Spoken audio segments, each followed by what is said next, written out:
Welcome back to the Midnight Library, a cozy space for restful nights and gentle learning.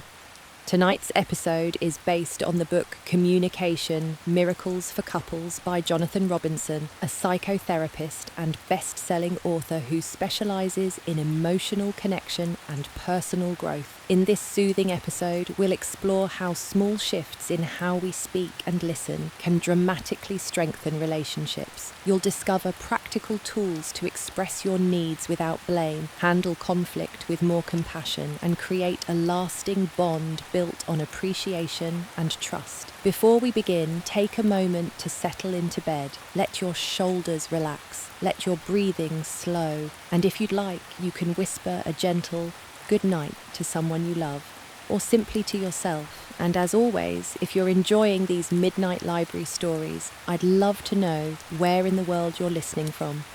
Feel free to request a future story through the link in the description. Now, let's begin. Chapter 1, The 3 A's: Acknowledgement, Appreciation, and Acceptance. In any relationship, arguments often flare up not because of big issues, but from feeling unheard, unappreciated, or dismissed. Jonathan Robinson teaches that 3 small practices, acknowledgement, appreciation, and acceptance, can dramatically shift this dynamic. Imagine each partner has a self-esteem bank account. Every time you show understanding or offer a kind word, you're making a deposit. But when you criticize or ignore, you make a withdrawal.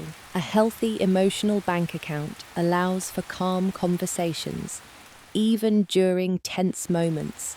Instead of debating who's right or wrong, pause and say, "It sounds like you feel, that must be," and end with, "I'm sorry you feel that way." Acknowledgement doesn't mean agreement. It just means validating that your partner's feelings are real. Next comes appreciation. Think of one small thing your partner does regularly. Maybe they make your coffee just right, or remember little details about your day. A quiet, "I love how thoughtful you are," goes a long way. And lastly, acceptance. Even when someone's behavior frustrates us, we can try to see the positive intention behind it. Perhaps a clumsy attempt to feel valued or regain connection. Acknowledgement, appreciation, and acceptance. 3 gentle steps that transform conflict into connection. Chapter 2, The Power of Nonverbal Connection. Words aren't everything. In fact, most of what we communicate happens through tone, facial expression, and body language. A soft smile, a warm touch, a shared gaze. These are silent ways we say, "I'm here, I see you, I care." Try this. Next time you talk with your partner, subtly mirror their posture. If they sit back and cross their arms, do something similar. This unconscious alignment sends the signal, we're in sync. Physical closeness also builds emotional intimacy. A 10-second hug can lower stress hormones and calm the nervous system. Or simply rest your hand on theirs when they're speaking.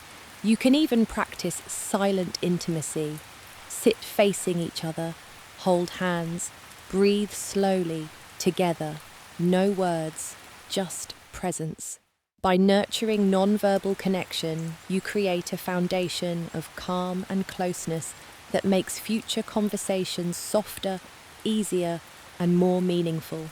Chapter 3, Let Go of Being Right. In a tense moment, the temptation to win an argument can be strong. But what if being right came at the cost of connection? Next time you feel defensive, try asking yourself, do I want to be right, or do I want to feel love? It's a subtle but powerful shift. You may still disagree, but the energy changes from combat to curiosity. Take a deep breath. Ask yourself, how did I contribute to this moment? Even if the fault seems one-sided, taking responsibility, even a little, can melt away anger and invite your partner to do the same. Letting go of righteousness is not weakness. It's a strength that protects your bond, a small surrender of ego in service of love. Chapter 4, Replace blame with vulnerability. Blame builds walls, but vulnerability, That opens hearts. Instead of saying, "You never help around the house," try, "I feel overwhelmed. I'd love some help tonight." It's scary, yes, but naming your feelings instead of attacking behaviour leads to softer, more caring responses. Try the "and what else" Berkeley method. Invite your partner to share their frustrations without interruption. After each thought, gently say, "and what else?" It signals safety and lets the emotion run its course. Another simple exercise is the spoon tune. Lie together in a spooning position and breathe as one for a few minutes. Words fade, connection deepens.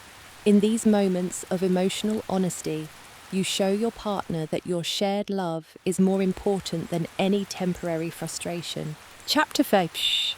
Create safety before asking for change. We all want our partners to grow, improve, or understand us better.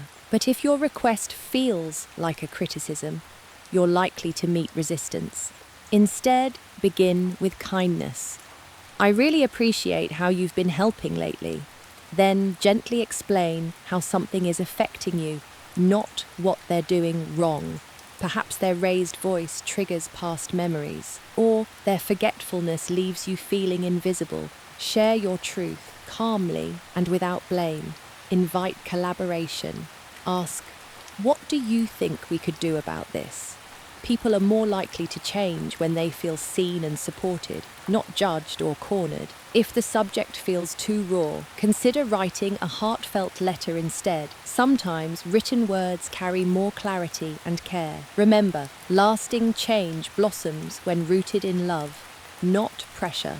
Chapter 6. Repairing trust takes gentle consistency. Trust is like fine china. Beautiful, but fragile. Once cracked, it needs delicate, consistent repair. Robinson suggests checking in with a trust thermometer. Ask, from 1 to 10, how strong is your trust in me right now? A number below 6? Time to rebuild before deeper conversations continue. To rebuild trust, take full responsibility without defensiveness. Say, "I understand I let you down. What do you need to feel safe again?" Then, and this is crucial, follow through. Not once, but over time. Tiny actions matter.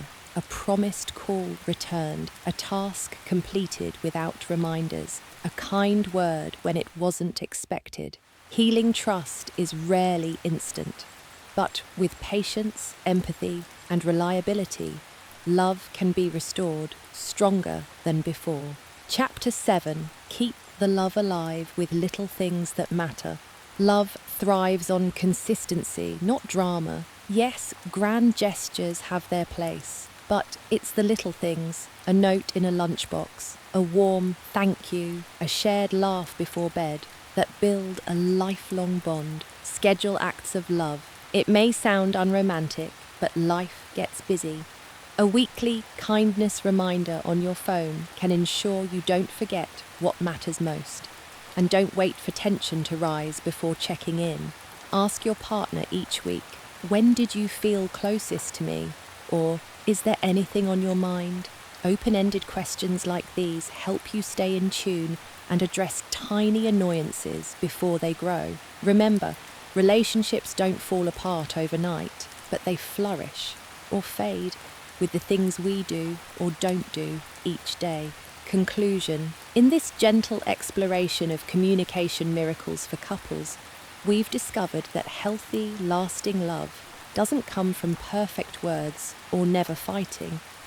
It comes from daily intention, heartfelt listening, and small moments of connection. Whether you start by hugging longer, reframing a complaint with love, or simply sitting together in quiet presence, these little miracles add up. So tonight, as you drift off, imagine your relationship as a garden, not one that needs fixing, but one that needs watering. A few drops of kindness, a little sunshine of appreciation, and over time, something beautiful will bloom. Good night and sweet dreams.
Welcome back to the Midnight Library.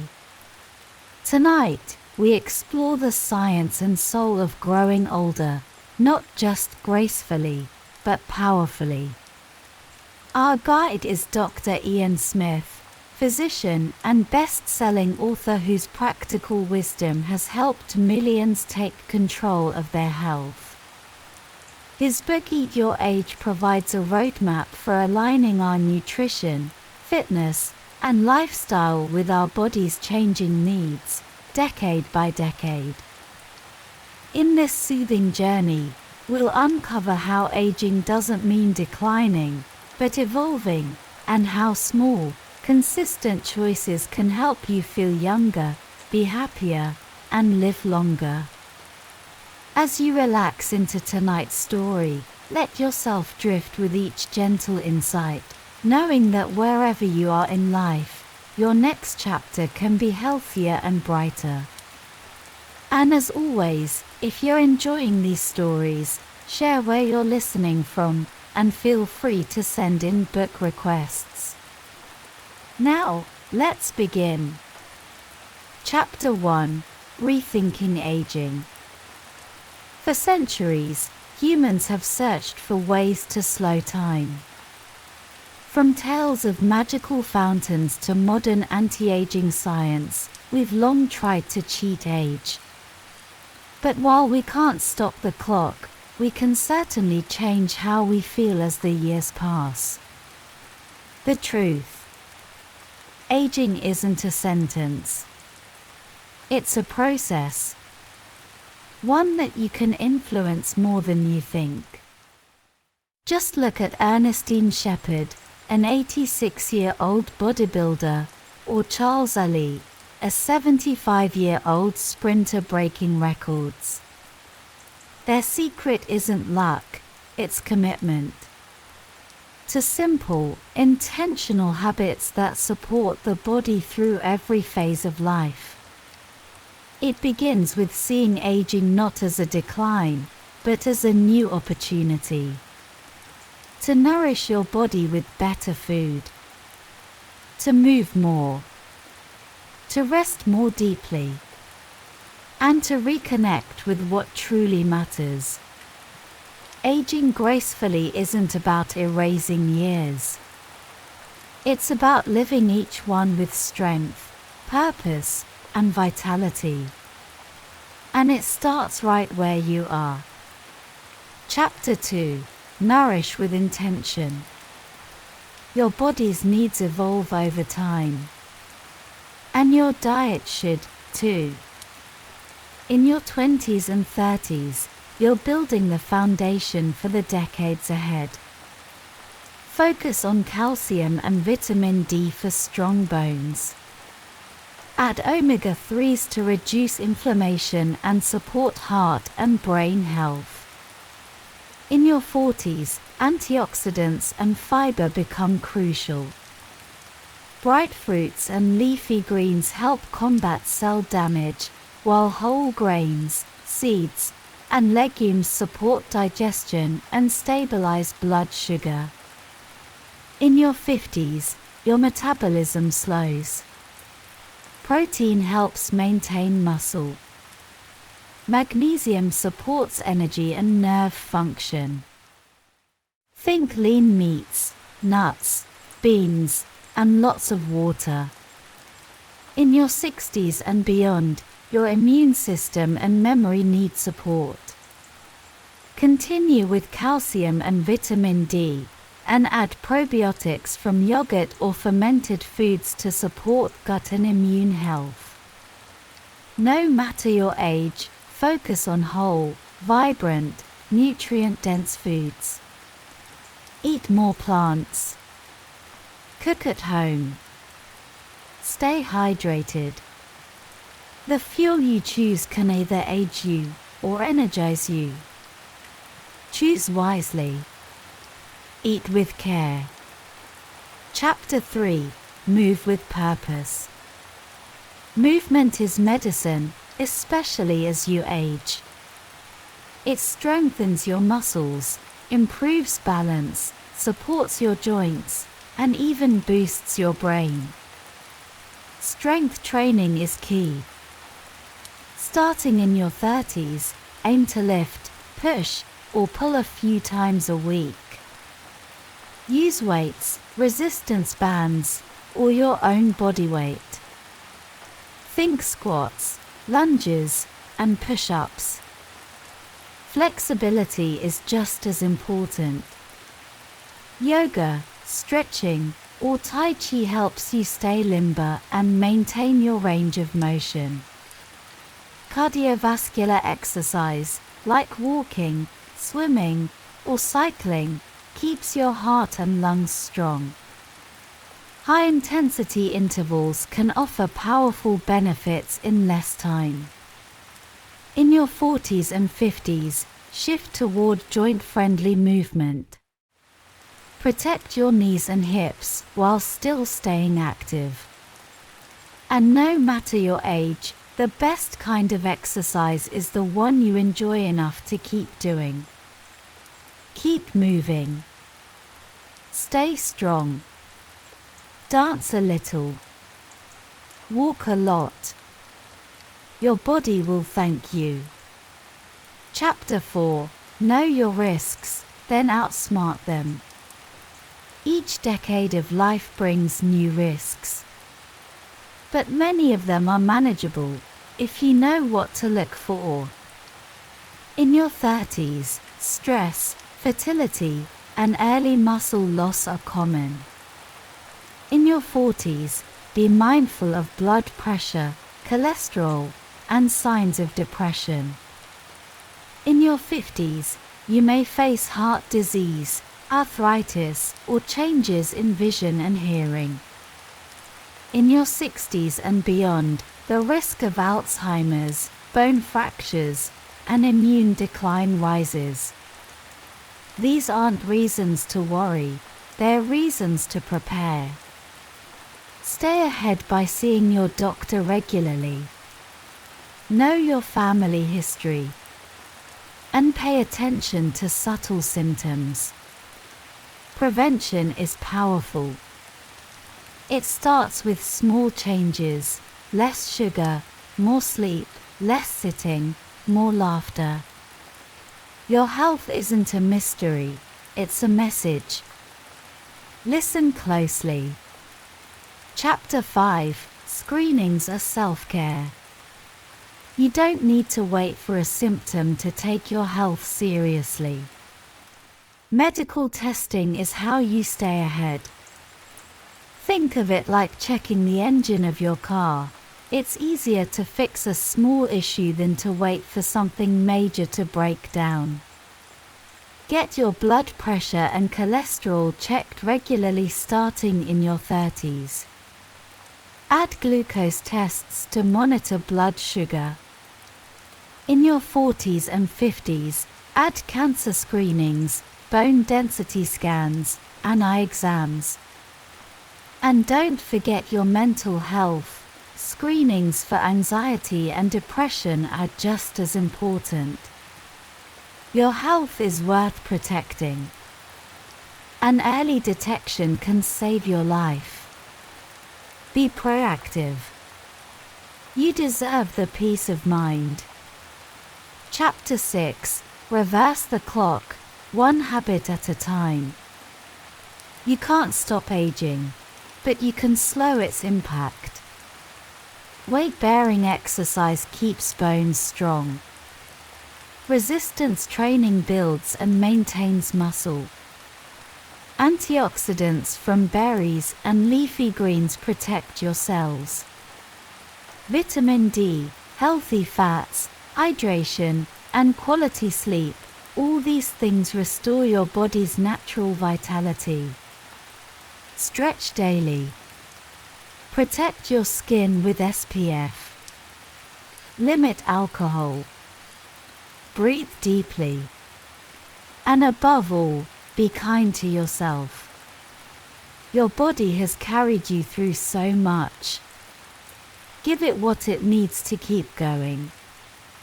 Each good choice is a signal to your body: I care. I'm listening. I'm not giving up. Final summary. The key message in Eat Your Age is this: how you age is in your hands. Through thoughtful nutrition, movement, awareness, and care, you can live with strength and joy, no matter the number on your birthday cake. It's not about chasing youth. It's about embracing every year with wisdom, energy, and purpose. Let your years be rich in health. Let your choices reflect how deeply you value this one life. And now, as your eyes grow heavy and your breath deepens, let the lessons of this story settle into your subconscious. Feel the strength in your body, the rhythm in your heart, the calm in your mind. You are enough. You are evolving. You are aging well. Good night, and sweet dreams.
Welcome back to the Midnight Library, a quiet space where ideas become dreams and learning blends with deep rest. Tonight, we'll be exploring the art of calm, confident communication, how the way we start a conversation shapes the entire path ahead. Our book tonight is The First Minute by Chris Fenning, a guide to making communication clear, impactful, and efficient, whether you're speaking in meetings, sending an email, or having a quick chat in the hallway. Fenning shows us that it only takes a moment, the first minute, to set the tone, to reduce confusion, and to make sure our ideas land exactly the way we intend. So wherever you're listening from tonight, settle in. And if there's a topic you'd like to hear about in a future episode, we invite you to share it with us. Now, let's begin. Take a deep breath in and exhale slowly. Let's drift into a space where clarity feels peaceful, where simplicity and focus can rest gently in the mind, and where, with each soft chapter, you come closer to sleep. Let's begin. Chapter 1: Framing the Moment. Imagine stepping into a room filled with quiet anticipation. Your team is gathered. A meeting has just begun, and all eyes are on you. You've prepared your ideas. You know what needs to be shared. But how you begin determines whether your message will land with ease or dissolve into a cloud of confusion. This is where the art of framing comes in. According to Chris Fenning, every effective conversation begins with 3 gentle guideposts: context, intent, and your key message. Context sets the stage. You might say, "This is about our Q3 project schedule," or "I'd like to discuss today's client feedback." Simple. Grounding. It helps your listener land in the same mental space as you. Next is intent. Why are you speaking? What do you need from this conversation? Perhaps you need a decision. Perhaps you're just offering an update. Being clear helps your listener tune in appropriately. Finally, share your key message, the single most important thing you want them to know. Rather than walking a winding path, lead gently with what matters. A good example might be, "I'd like to give you a brief update on the client rollout and ask for your input on a new timeline." And just like that, your audience knows where they are, what's coming, and why it matters. Think of framing as placing a gentle hand on someone's shoulder and saying, "Here's what we're talking about, here's why, and here's what I'd like to explore together." It's calming, reassuring. It saves everyone from the stress of guessing what's important. Whether you're giving a performance review, chatting over lunch, or hopping on a video call, the first minute is a quiet, powerful moment to guide the way. Let's continue. Chapter 2: The Power of a Structured Summary. Once you've set the frame, how do you share your message clearly, especially when the topic is complex? That's where the GPS method comes in. Not the kind of GPS that gets you to a physical destination, but one that gently guides your listener's mind. G for goal, P for problem, S for solution, It's a simple yet elegant way to structure what you're saying, especially when the conversation could easily drift or become overwhelming. Let's imagine this. You're introducing a new software tool to your department. You begin with the goal. Our aim is to streamline our client onboarding process. Then, the problem. Our current system is time-consuming and prone to error. Finally, the solution. This new software automates the steps and reduces admin work by 40%. Just like that, your message becomes a calm, three-part story. People don't get lost. They feel guided. They trust that you've thought it through. This same method can be used when updating a manager, responding to feedback, or offering a suggestion. It even works in a quick hallway chat. Fenning reminds us, clarity is kindness. When you lead with a structured summary, you're not dumbing things down. You're lifting your message up where it can be seen and held with ease. Let's pause for a moment and take a breath.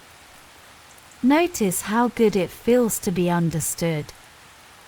To hear a message and immediately know where it's going. That's the gift of structure, not rigidity, but rhythm. Onward. Chapter 3: Timing and Validation. Now let's imagine another familiar moment. You see your colleague at their desk. They look focused, maybe even a little stressed.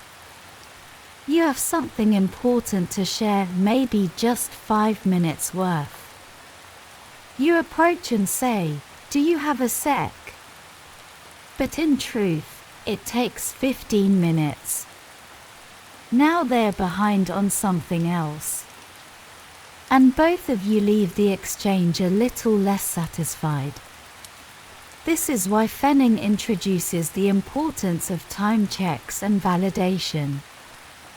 When we ask someone if they have time, we offer them the chance to be present fully, willingly, and without resentment. Try instead. Do you have 10 minutes now to go over the client feedback? This shows you value their schedule.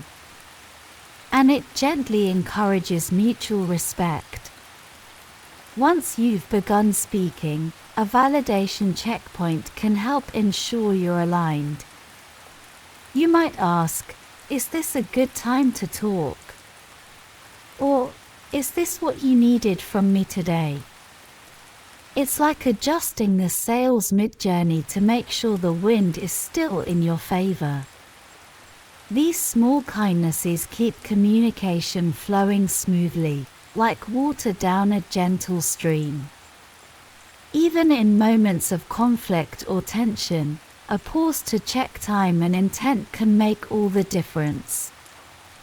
These techniques are not just about being efficient. They're about being human, thoughtful, patient, and real.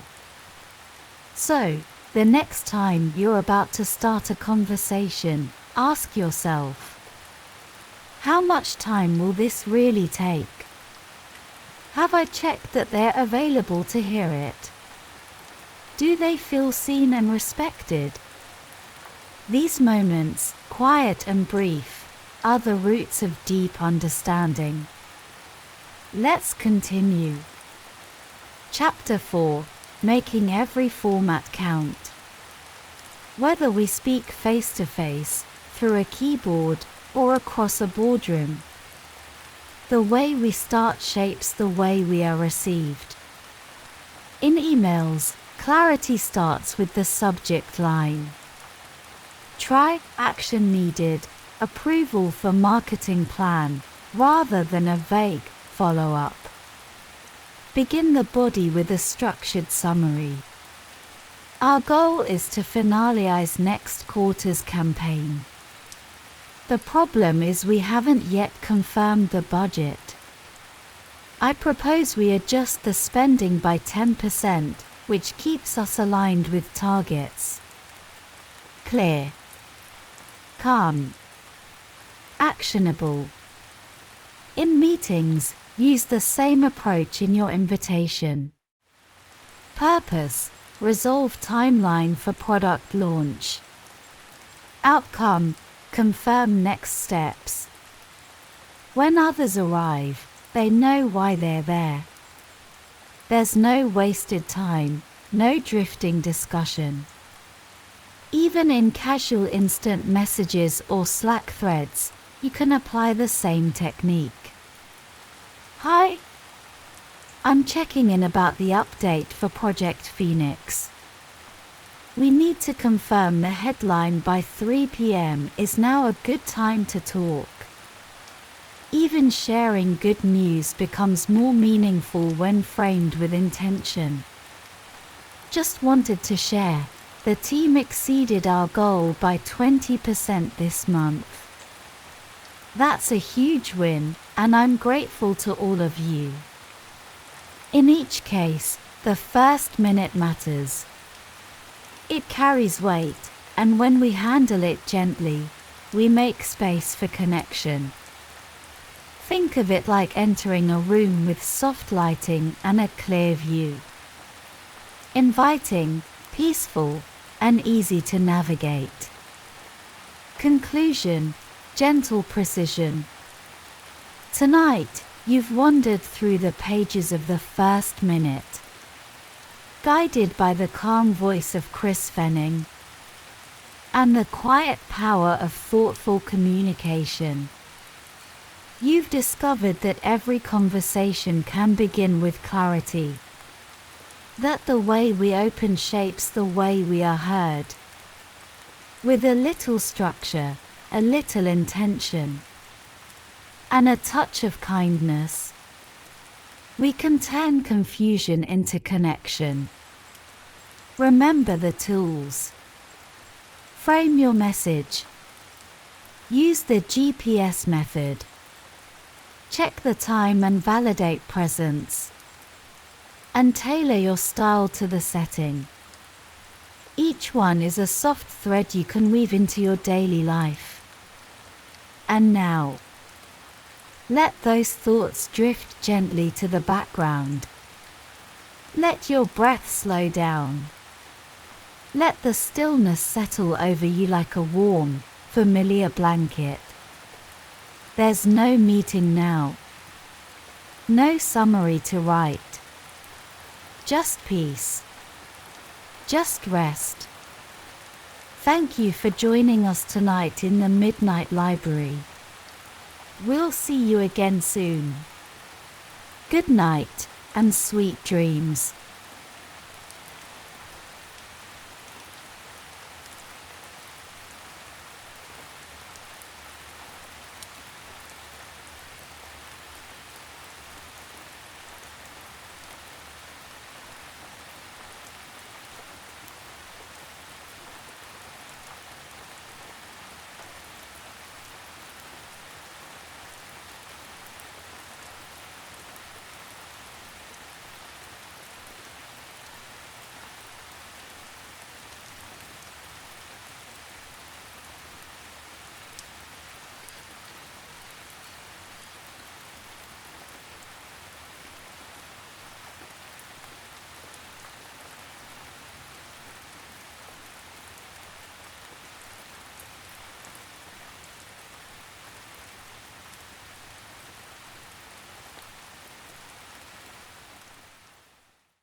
Welcome back to the Midnight Library.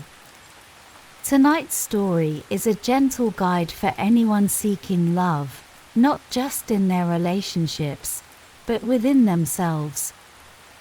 Based on Gillian Turecki's 2025 book It Begins With You, The 9 Hard Truths About Love That Will Change Your Life, this episode is a soft reflection on what it really takes to create deep, fulfilling, lasting love. These truths may be difficult to face at first, but in their honesty lies the foundation of transformation. If you're listening in bed, preparing for sleep, this is your invitation to settle in. Let the day melt away, and allow the wisdom of these 9 truths to sink gently into your subconscious. And before we begin, we'd love to know where you're listening from tonight. Send us a message and share your favorite moments. And as always, if there's a book you'd like us to feature, let us know. Now, let's begin. Chapter 1. It Begins With You. Every relationship you've ever had, from the magical to the painful, had one constant: you. This truth might feel heavy, but it's also incredibly empowering. Because if you are the common thread, it means you have the power to change the pattern. Many of us repeat unconscious choices. We might consistently fall for emotionally unavailable partners, or find ourselves fixing others instead of seeing them clearly. We might say we want love, but run from intimacy when it arrives. Real change starts with awareness. Ask yourself gently, how am I contributing to the relationships that aren't working? Write it down, if that helps. And be kind with what you find. Self-responsibility isn't about blame, it's about power. It's the first step toward love that doesn't just spark, but sustains. Chapter 2. The mind is a battlefield. Sometimes, the biggest fights in our relationships never leave our heads. We imagine slights, create stories, and react to scenarios that never really happened. One missed message spirals into a fear of abandonment. A partner's silence becomes a sign that they're pulling away, even when they're just tired. This inner turmoil is often louder than anything happening outside of us. The key is mindfulness. Try practicing active listening, really hearing your partner without preparing your response. Try pausing before reacting. Try journaling the story your mind is telling you, then asking, is this actually true?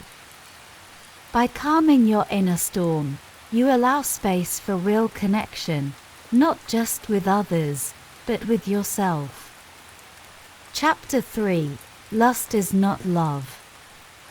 That electric feeling when you meet someone new. The butterflies, the rush, the magnetism. It's thrilling, and it's not love.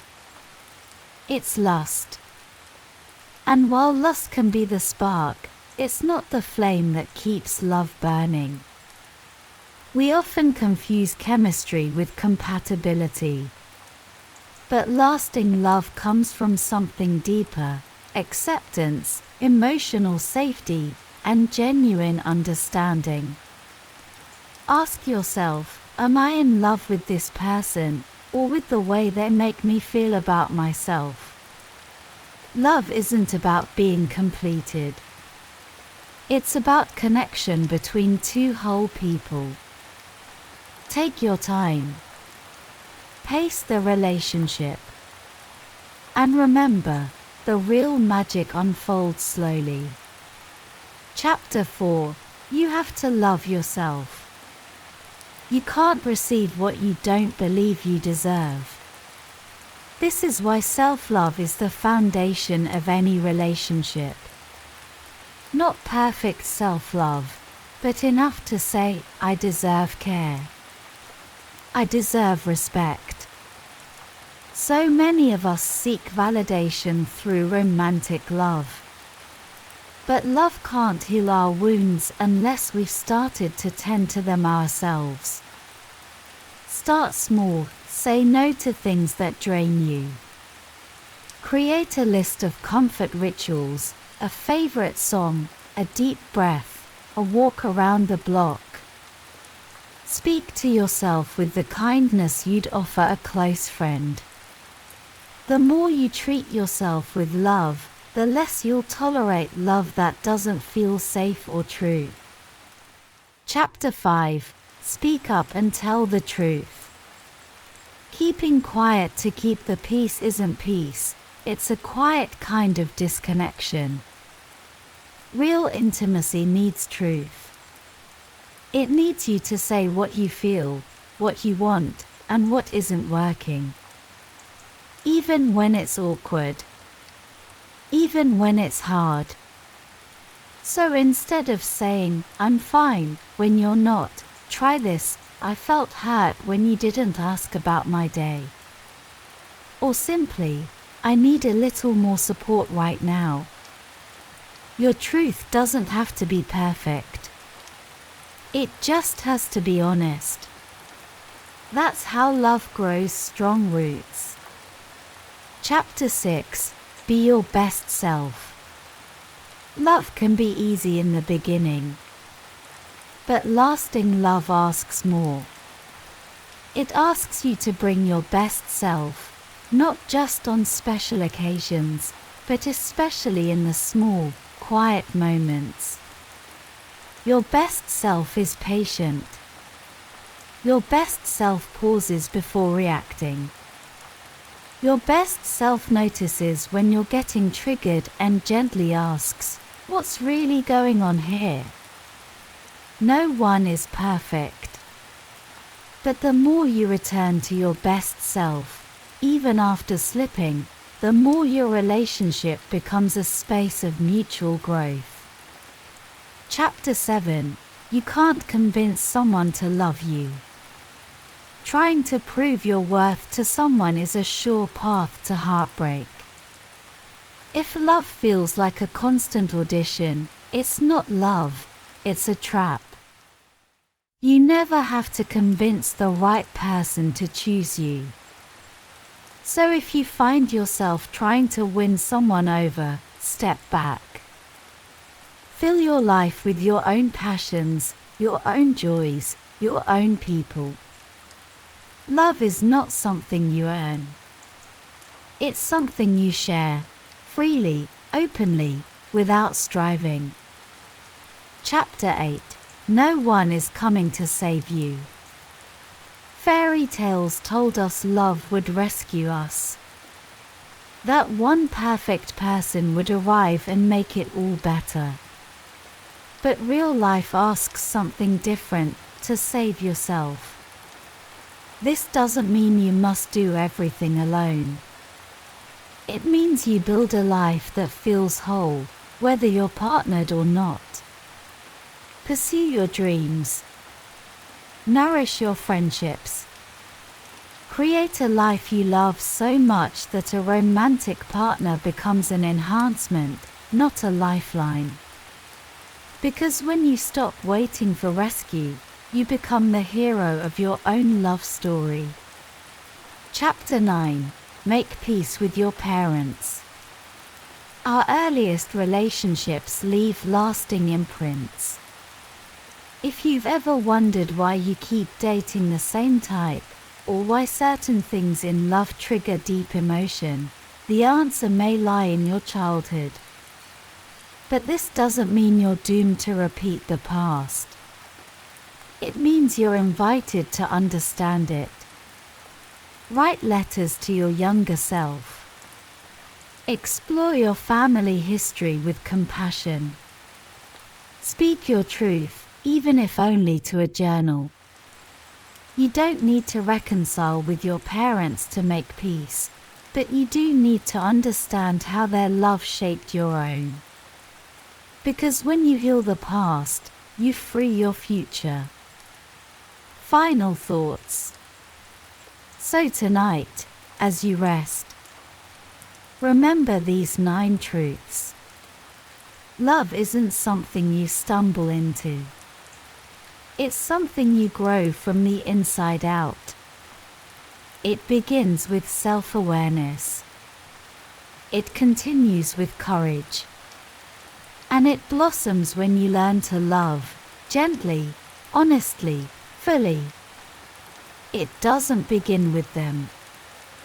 It begins with you. Thank you for joining us tonight in the Midnight Library. We'll be back soon with another journey into the wisdom of words. Until then, good night and sweet dreams.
Welcome back to the Midnight Library.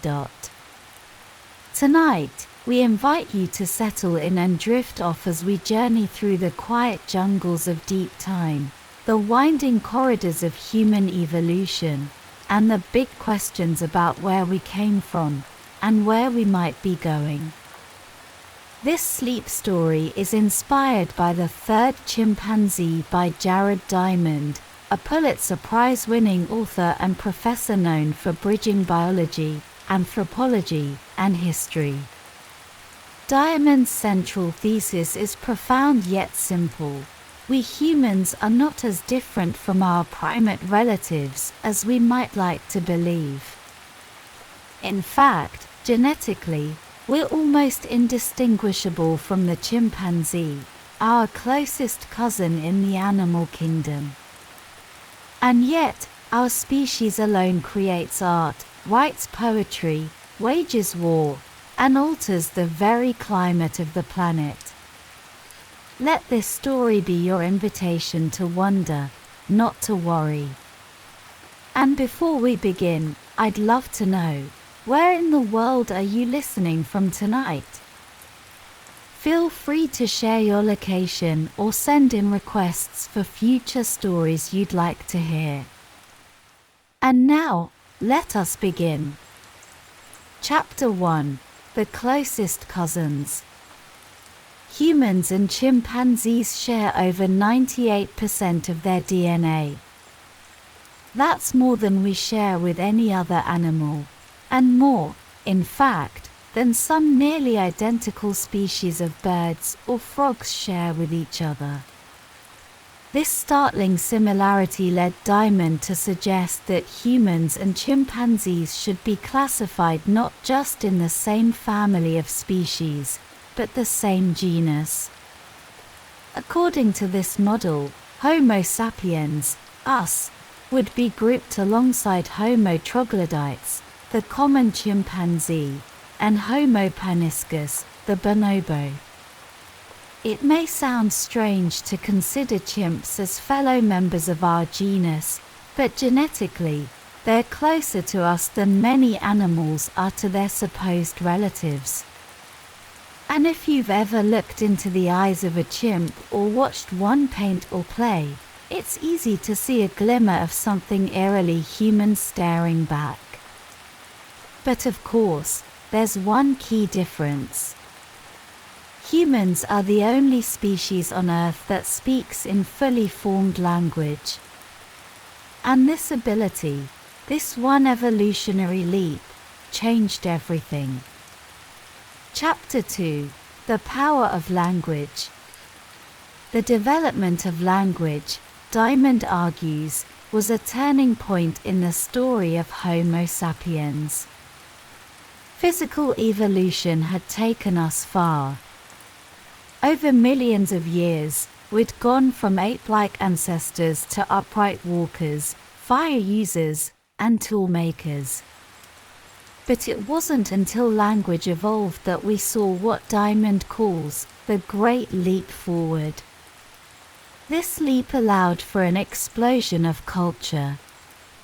With language, humans could share ideas, imagine the future, and teach complex skills. Art, rituals, and even early religion flourished. Other animals communicate, of course. Vervet monkeys, for example, have different calls for snakes, eagles, and leopards. But only humans developed grammar and syntax, systems that let us build stories and civilizations. And interestingly, the way new languages form, like creoles that evolve from simple trading tongues called pidgins, gives us clues to how human language itself may have started, slowly, creatively, and with a little chaos. Chapter 3: Sexual Selection and Racial Diversity. Why do humans look so different from one another across the globe? Skin tone, hair type, eye color, These traits vary more in humans than in any other species of primate. Some of this is natural selection. Darker skin helps protect against sun damage in equatorial regions, while lighter skin can absorb more vitamin D in areas with less sunlight. But Diamond introduces another explanation: sexual selection. Unlike traits that help with survival, sexual selection favors traits that are attractive. If people in one area found certain eye colors or body shapes appealing, those preferences would shape the gene pool over generations. This helps explain why some traits, like long hair or facial symmetry, might have been selected for even if they didn't offer any survival benefit. They offered social or reproductive advantages instead. It's a fascinating idea that some of what makes us human didn't evolve to help us live, but to help us love. Chapter 4: Rethinking Agriculture. One of the most surprising claims Diamond makes is this: agriculture might not have been the breakthrough we often imagine it to be. Farming societies, though larger and more technologically advanced, were not necessarily happier or healthier than the hunter-gatherers that came before. In fact, archaeological evidence shows that early farmers were shorter, more disease-prone, and often malnourished compared to their foraging ancestors. So why did we adopt agriculture? Because it allowed for population growth. Farming could feed more people, even if those people weren't healthier. And once farming societies outnumbered foragers, the old ways were pushed to the margins. It's a sobering reminder: progress isn't always an improvement. Chapter 5: The Dark Potential of the Human Animal. Diamond also explores one of the darkest aspects of our species: our capacity for genocide. From the near erasure of the Tasmanian natives to the Rwandan genocide of 1994, the impulse to destroy members of our own kind is tragically human. He argues that this isn't the behavior of monsters, but of ordinary people, under certain circumstances. Given fear, propaganda, and power, many of us could be drawn into acts we'd never imagine ourselves capable of. It's not pleasant to think about. But understanding this tendency is the first step to preventing it. We are not doomed to repeat these tragedies, but only if we understand the forces that shape them. Chapter 6: Humans and the Environment. Finally, Diamond looks at the myth of the noble savage, the idea that ancient or indigenous people lived in perfect harmony with nature. It's a comforting story, but it's not quite true. When the Maori first arrived in New Zealand, they hunted the moa, a giant flightless bird, to extinction. When early civilizations cleared forests, they sometimes destroyed their own water sources and collapsed their own societies. Even today, humans continue to alter the planet on a massive scale. But unlike our ancestors, we now know exactly what we're doing. That knowledge gives us power, and with it, responsibility. Our ability to imagine the future is one of our greatest gifts. But if we don't use it wisely, it could become our greatest curse. Conclusion: the third chimpanzee reflects. So what does it all mean? In the third chimpanzee, Jared Diamond urges us to see ourselves clearly, not as creatures above nature, but as animals with a unique set of tools. Tools that can create beauty, solve problems, and build wonders. But also tools that can destroy, deceive, and dominate. To be human is to stand on the edge of two possibilities. And in this moment of global change, Diamond invites us to reflect, which path will we choose? Let this question gently float through your thoughts as you drift off tonight, not as a source of worry, but of wonder. You are part of an extraordinary species, with a remarkable story.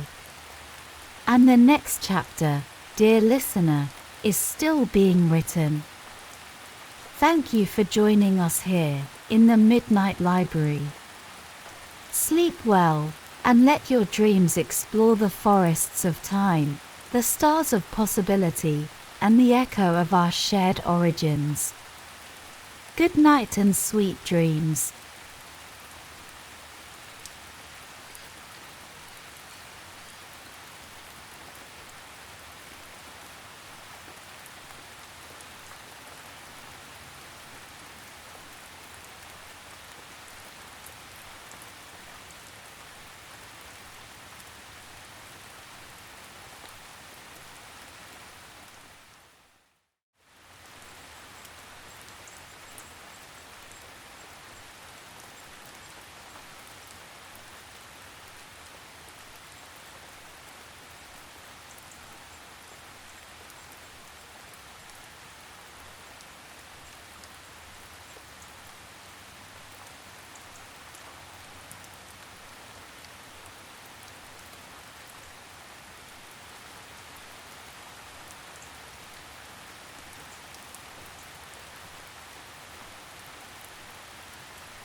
Welcome back to the Midnight Library. Tonight's episode is a journey into one of the most powerful works of modern philosophy, and a foundational text of feminism. We'll explore The Second Sex by Simone de Beauvoir, a book that redefined how we see gender, identity, and freedom. As always, this is your time to rest, restore, and open your subconscious to gentle learning. If you're new here, welcome. And if you're returning, we're so glad to have you back. Listeners from around the world are tuning in, and we'd love to hear where you're listening from. Let us know, and feel free to send in your requests for future stories, too. Now, tuck yourself in, get comfortable, and let's begin a quiet exploration of The Second Sex, a book that asks us not just what it means to be a woman, but how freedom itself must be redefined. About the author. Simone de Beauvoir was a French philosopher, novelist, and public intellectual. A lifelong companion of Jean-Paul Sartre, she is best known for her contributions to existentialism, ethics, and feminist philosophy. The Second Sex, published in 1949, is widely regarded as her masterwork, and one of the most important feminist texts of the 20th century. De Beauvoir's work was grounded in existentialist thought, the belief that existence precedes essence, and that each person must define themselves through their actions. For her, gender was not a destiny but a process, and liberation came not from rebellion alone, but from redefinition. Introduction. What's in it for me? A profound look into how womanhood was constructed, and how it can be redefined. One is not born, but rather becomes, a woman. With this revolutionary sentence, Simone de Beauvoir shattered conventional wisdom about gender.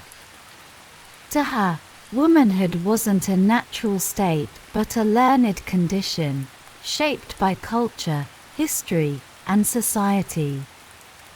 In The Second Sex, de Beauvoir explores how women became the other, defined in relation to men rather than as individuals in their own right. Through history, biology, psychoanalysis, literature, and lived experience, she shows how woman was cast into a passive, domestic role, confined to a life of repetition, dependence, and subjugation. Yet this story, she insists, is not inevitable. It can be rewritten. Tonight, we'll gently follow de Beauvoir's ideas and discover how they help us understand ourselves, society, and the ongoing journey toward freedom. Let's begin. Chapter 1: The Othering of Woman. At the heart of de Beauvoir's argument is the concept of the other. Throughout history, identity has been defined not by who we are, but by who we are not.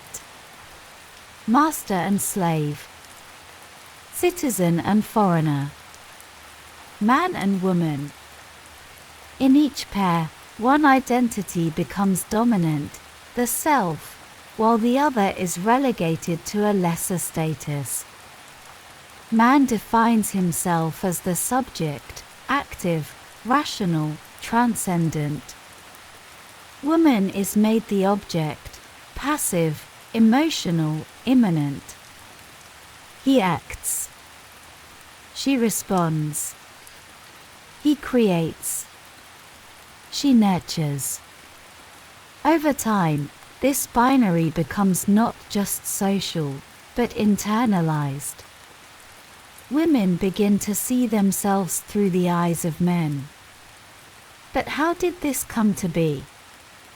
De Beauvoir explores human biology and psychology to explain, and then dismantle, this story. Yes, there are biological differences. Men tend to be physically stronger. Women bear children. But biology, she argues, is never destiny. In a society that valued collaboration, caregiving and emotional intelligence, these differences could lead to equality, not subjugation. Yet history took another path. Chapter 2: From Matriarchy to Patriarchy. In early human societies, women held central roles. In many cultures, they were revered as life-givers, goddesses, and keepers of the hearth. Matriarchal traditions were common, especially in agricultural communities, where fertility was sacred and lineage passed through the mother. But as societies moved toward private property and male lineage, this power shifted. Childbearing became a reason to control women's bodies, and womanhood was recast as passive, dependent, and domestic. Marriage became the institution that codified this power imbalance. Women were passed from father to husband. Their labor, reproductive, emotional, and domestic, was unpaid and expected. Their identity became tied not to their own lives, but to their role in supporting someone else's. Even in myth and religion, women became symbols of temptation or purity, the Madonna or the whore. Never the hero. Always the other. This shift would echo through centuries. Chapter 3: Woman as Myth, Not Person. De Beauvoir points to myths that paint woman as mysterious, emotional, and unknowable. From Pandora's box to Eve's temptation, women are blamed for human suffering, yet expected to redeem it through sacrifice and silence. Modern culture continues these myths. The selfless mother. The seductive muse. The nurturing caretaker. Each one reduces women to a function, rather than honoring them as full, free beings. Even in psychoanalysis, de Beauvoir critiques Freud's concept of penis envy, a theory built on the assumption that male anatomy is the default. Female difference becomes deficiency. But what if, she asks, woman is not a failed man? What if her worth is not measured against male traits at all? In literature, too, women are rarely protagonists of their own stories. They are muses, wives, lovers, inspiration for male heroes, but rarely heroes themselves.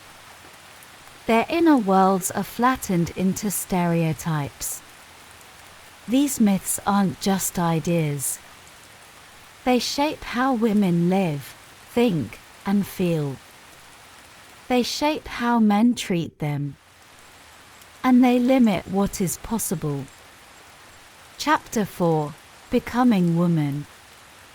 De Beauvoir's most famous idea is that woman is not born, she is made. From the earliest age, girls are taught to be soft, to please, to nurture. They are given dolls instead of building blocks. They are praised for beauty, not bravery.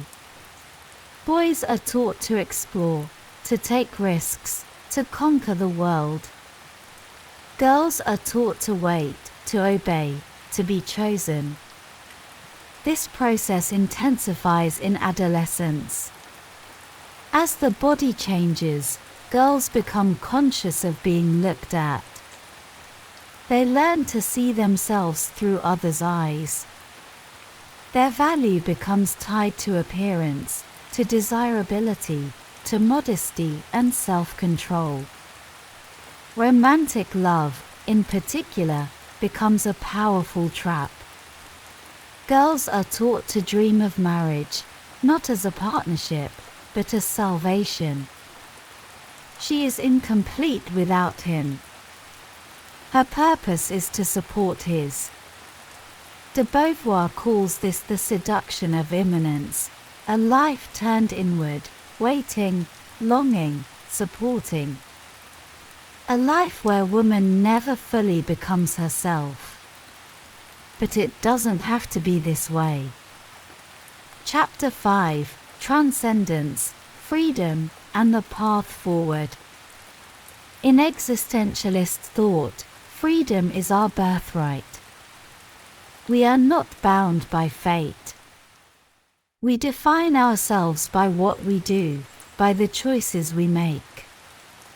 To be truly free, de Beauvoir says, woman must refuse the roles society has given her, and instead define herself as subject, not object. This doesn't mean rejecting femininity. It means reclaiming it. It means writing our own stories, not simply appearing in others. It means building lives of action, not passivity. It also means changing the world around us. Freedom is not an individual escape, it's a shared project. Society must evolve to support both men and women in living fully human lives, where care work is valued, where choice is protected, and where gender is not a cage. Real equality, de Beauvoir writes, comes when man and woman see each other not as master and other, but as peers, equally capable of thought, freedom, and transcendence. Final thoughts. The Second Sex is not just a book about women. It's a book about all of us, about how identity is made, how freedom is earned, and how we can break the patterns that limit our lives. De Beauvoir's message is both a warning and an invitation. If woman is a social construct, then she can be rebuilt. And in that rebuilding, we can all find greater truth and freedom. No one is born a woman, she wrote. One becomes one. And perhaps, one can also become something more. Thank you for joining us tonight at the Midnight Library. If you're still awake, take a moment to notice your breath. Let it slow. Let it soften. Let these ideas float in your subconscious like a quiet stream. And if you're already dreaming, may your dreams be full of clarity, courage, and light. Until next time, good night and sweet dreams.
Welcome back to the Midnight Library. It's time to settle into stillness. Wherever you are, allow yourself to unwind. Take a long breath in and out. Let go of the day behind you. You're now entering a space of quiet reflection and peaceful rest, where stories become gentle companions for your subconscious mind. Each night in the Midnight Library, we share ideas from the world's great thinkers, simplified, softened, and reshaped to help you drift into sleep while absorbing the wisdom they offer. Tonight's book is Start Making Sense by Stephen J. Heine, a gentle, powerful exploration of how psychology, philosophy, and existential thought can help us build meaning in a confusing world. Before we begin, we'd love to know where you're listening from tonight. If there's a book you'd like us to feature in a future episode, let us know. Now, let's begin. About the author. Stephen J. Heine is a Canadian professor of social and cultural psychology at the University of British Columbia. He's a world-leading scholar in cultural psychology and the author of some of the most widely used textbooks in the field. In his work, Heine explores how culture, cognition, and meaning shape human behavior. With Start Making Sense, he invites us to blend behavioral science with existential philosophy, showing how we can embrace life's absurdity to craft lives of intention, courage, and meaning. Introduction: Embracing meaning in an uncertain world. Imagine Paris in the summer of 1949. The war has ended, and the city buzzes with a cautious but undeniable sense of hope. At a little sidewalk cafe, three thinkers are deep in conversation. Albert Camus, the rugged, soulful novelist, Jean-Paul Sartre, the ever-introspective philosopher, and Simone de Beauvoir, fierce, brilliant, and sharp-tongued, who is about to release The Second Sex, a book that will change the world. They're not just talking politics or art. They're talking about life and its strange, often painful absurdity. Together, they form the core of the existentialist movement. And while existentialism has since become shorthand for bleakness and brooding, these thinkers were focused on something far more life-affirming, the idea that even when life makes no sense, you can still make meaning. Stephen Heine's Start Making Sense explores how modern psychology echoes these same existential themes. When the world feels chaotic, and our carefully constructed identities begin to crumble, there's a hidden power in accepting that we're sense-making creatures, storytellers, who can learn to live fully even when we don't have all the answers. Tonight, let's explore how you can begin to make sense of your life, not by denying its confusion, but by learning to dance with it. Chapter 1: The Sense-Making Ape. If someone asked you right now, "Who are you?" how would you answer? You might say, "I'm a writer," or "a parent," or "a friend." You might describe your personality, kind, analytical, curious. But depending on where you're from, your answer could change entirely. In East Asian cultures, people often define themselves in terms of relationships. "I'm the daughter of," or "I belong to this community." In the West, we lean more toward individuality, defining ourselves by our work, interests, or unique traits. In every case, though, humans are creatures of meaning. We're wired to make sense of ourselves and the world around us. We tell stories, both aloud and silently, about who we are and why things happen. And when those stories stop working, we suffer. You've probably felt it. That sense of disconnection when something in your life no longer fits the narrative. A breakup, a job loss, a global crisis. Suddenly, your identity feels fragile. That's not just psychological discomfort, it's existential. Heine reminds us that the need for meaning is one of the strongest predictors of well-being. In fact, humans will often choose discomfort over confusion. We'll cling to broken systems and outdated beliefs just to avoid uncertainty. Consider how many people, in the wake of massive life changes, immediately rush to create a new sense of purpose. A retiree becomes a mentor. A widow starts a foundation. Even in grief, we seek meaning. Existentialist thinkers saw this clearly. Nietzsche, Camus, Sartre, and de Beauvoir understood that when the stories we live by collapse, we don't fall into despair because life has no meaning, we fall because we haven't yet written a new one. Chapter 2. The Stories We Tell Ourselves. Albert Camus famously wrote about the absurd, that terrifying gap between the human desire for clarity and the cold indifference of the universe. Imagine someone who has always defined themselves by their career, a teacher, perhaps. For decades, this person has felt valued and fulfilled. But suddenly, they lose their job. Without it, who are they? That inner narrative collapses. Or think of someone who believes they're a generous person, but they're told by a loved one that they've been selfish. The story doesn't match the reality, and that dissonance hurts. Heine notes that we all have these stories, internal scripts that help us make sense of who we are. And when those scripts are challenged, it can feel like an identity crisis. But there's a liberating truth here. If we are the authors of our stories, we can also rewrite them. Walt Whitman, the poet, embraced contradiction. I am large, he wrote, I contain multitudes. We are not meant to be perfectly consistent. We're meant to evolve. Instead of seeing inconsistencies as flaws, what if we viewed them as invitations? Opportunities to refine our story and make it truer, fuller, more aligned with who we're becoming.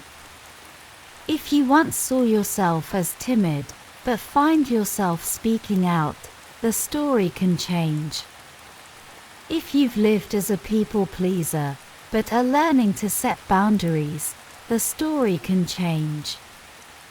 You are not fixed. You are a work of meaning in motion. Chapter 3. Faking it or making it. Children are some of the most creative meaning makers of all. If you've ever listened to a child try to explain the world, you've seen this in action. Told they're going to a recital, a child might assume it's like church, because they've been told to dress up. If it's held at night, they may assume it's like going to a restaurant or watching a movie. They create meaning by connecting new experiences to what's already familiar. This tendency doesn't disappear with age. As adults, we still try to make new experiences fit into old frameworks. Even when the world is clearly changing around us, we try to maintain our existing beliefs. This is why people may continue supporting political or religious systems that no longer serve them, not out of ignorance, but because their sense of identity is built around them. It's also why scientific revolutions take so long. When Copernicus proposed that the Earth orbited the Sun, the idea was met with resistance. Not because it wasn't true, but because it shattered centuries of worldview. Scientists, like anyone else, are human and reluctant to abandon familiar stories, even when they no longer make sense. Heine calls this faking meaning. We patch up old frameworks instead of creating new ones. But at some point, those patches give way. And when they do, we're invited into a deeper, more honest relationship with ourselves and the world. To start making sense, we must first stop pretending. Chapter 4: Don't Be a Stranger. Camus' novel The Stranger offers a haunting picture of what happens when someone gives up on meaning entirely. Its protagonist, Musault, is disconnected, passive, and indifferent even to the death of his own mother. Without meaning, without engagement, he floats through life until tragedy strikes. His story is a warning. Without meaning, we become strangers not just to the world, but to ourselves. But existentialism doesn't leave us in despair. In fact, it offers a powerful alternative. You can choose meaning. You can make meaning. You can stop living by someone else's story and start writing your own. Heine suggests that in moments of disconnection, we must return to the things that feel real. For some, that's nature. For others, creativity, family, faith, or service. The details don't matter. What matters is that you choose to engage with life, not withdraw from it. Jean-Paul Sartre said that even though we didn't choose to be born, we are responsible for the lives we create. And that's the heart of existentialism. No one is coming to hand us a ready-made purpose. It's ours to shape moment by moment, choice by choice. In times of confusion, this truth can feel overwhelming. But over time, it becomes empowering. The absurd isn't a threat, it's an invitation. If nothing has fixed meaning, then everything can hold meaning. Your work, your relationships, your quiet rituals, your dreams. All of it can matter if you choose to let it. Final summary. Start Making Sense reminds us that meaning isn't found, it's made. We are, by nature, storytellers. Our happiness depends not on the certainty of the world, but on the quality of the stories we tell ourselves about it. And when the old stories no longer fit, we have the power to write new ones. By acknowledging your contradictions, embracing uncertainty, and choosing to live with intention, you can start making sense of your life, even when the world doesn't. Tonight, as you drift into sleep, know that your story is still unfolding. And you are the author. Thank you for joining us in the Midnight Library. Good night and sweet dreams.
Welcome back to the Midnight Library.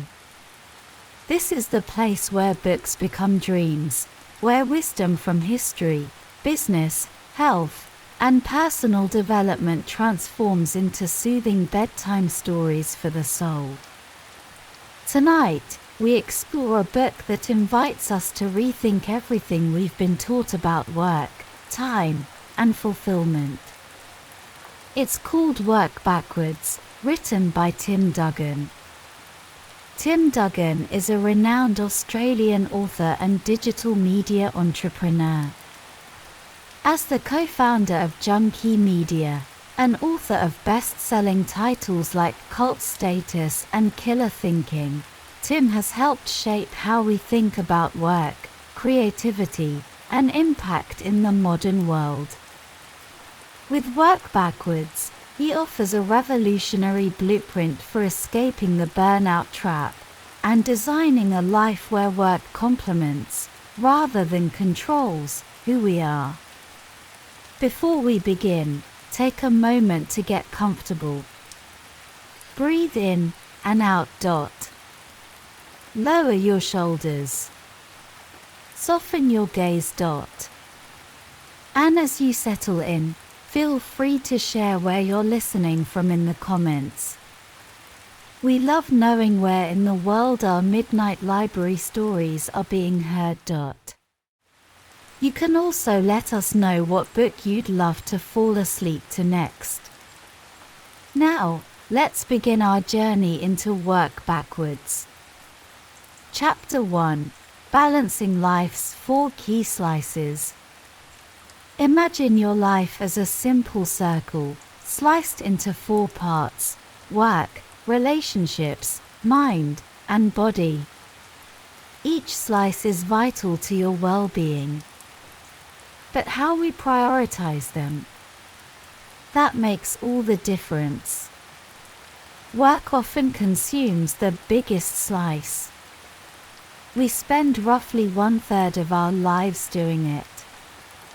But the other slices, nurturing relationships, nourishing the mind, and caring for the body, are just as essential. What if we flipped the traditional work-life balance to life-work balance? What if life came first? Tim Duggan proposes that the path to a more fulfilling life begins by reordering our priorities, not just emotionally, but practically, day to day. Happiness research shows we're often working more than we need to. If we truly optimized for joy, connection, and purpose, our days would look very different. It's time to start designing life from the heart outward.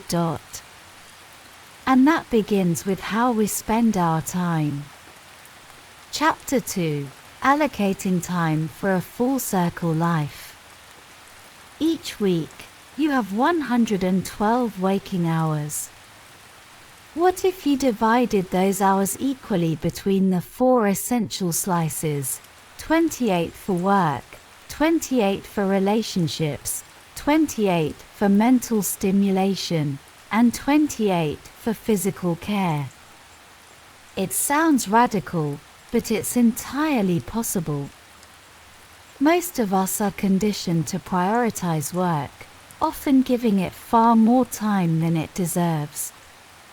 But studies show that working more than 35 hours a week rarely leads to greater well-being or productivity.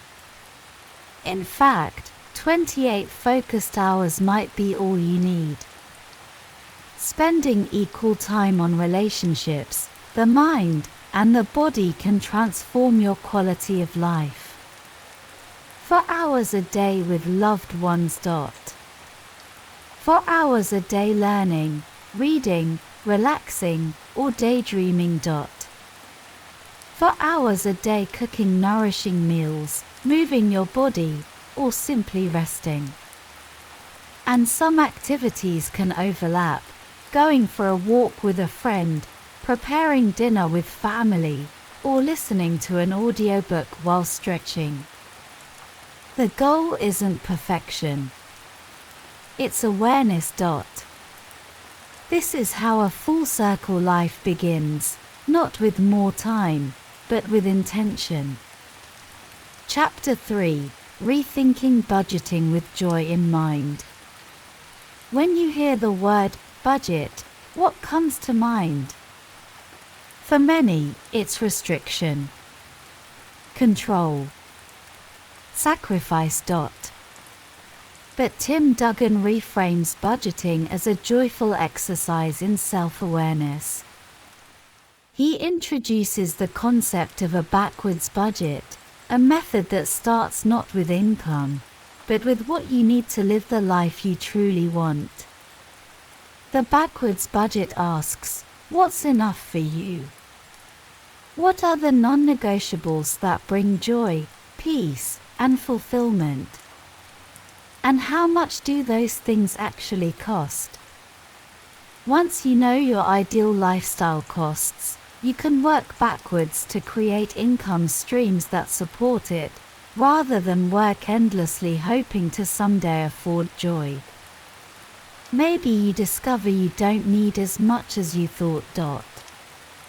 Maybe you find new clarity about what really matters. Budgeting, then, becomes less about numbers and more about values. And with that shift, financial peace begins to bloom. Chapter 4: Meaning at Work, Redefined. We've all heard the saying, find a job you love and you'll never work a day in your life. But that's not always realistic or necessary. Tim Duggan explains that work doesn't have to be your passion. It just has to be manageable, meaningful enough, and aligned with your values. Some people see their job as a means to support their passions outside of work. Others find career paths that offer growth and learning. A few feel called to work that expresses their deepest purpose. All of these are valid. Studies show that spending just 20% of your work time on meaningful tasks can significantly reduce burnout. And adding more than that doesn't necessarily increase your fulfillment. The takeaway is simple: you don't need to love every part of your job. But finding moments of meaning, small, intentional slices of satisfaction, can change your relationship with work. It's not about quitting your job to chase a dream. It's about finding value in what you already do, and knowing when it's time to shift.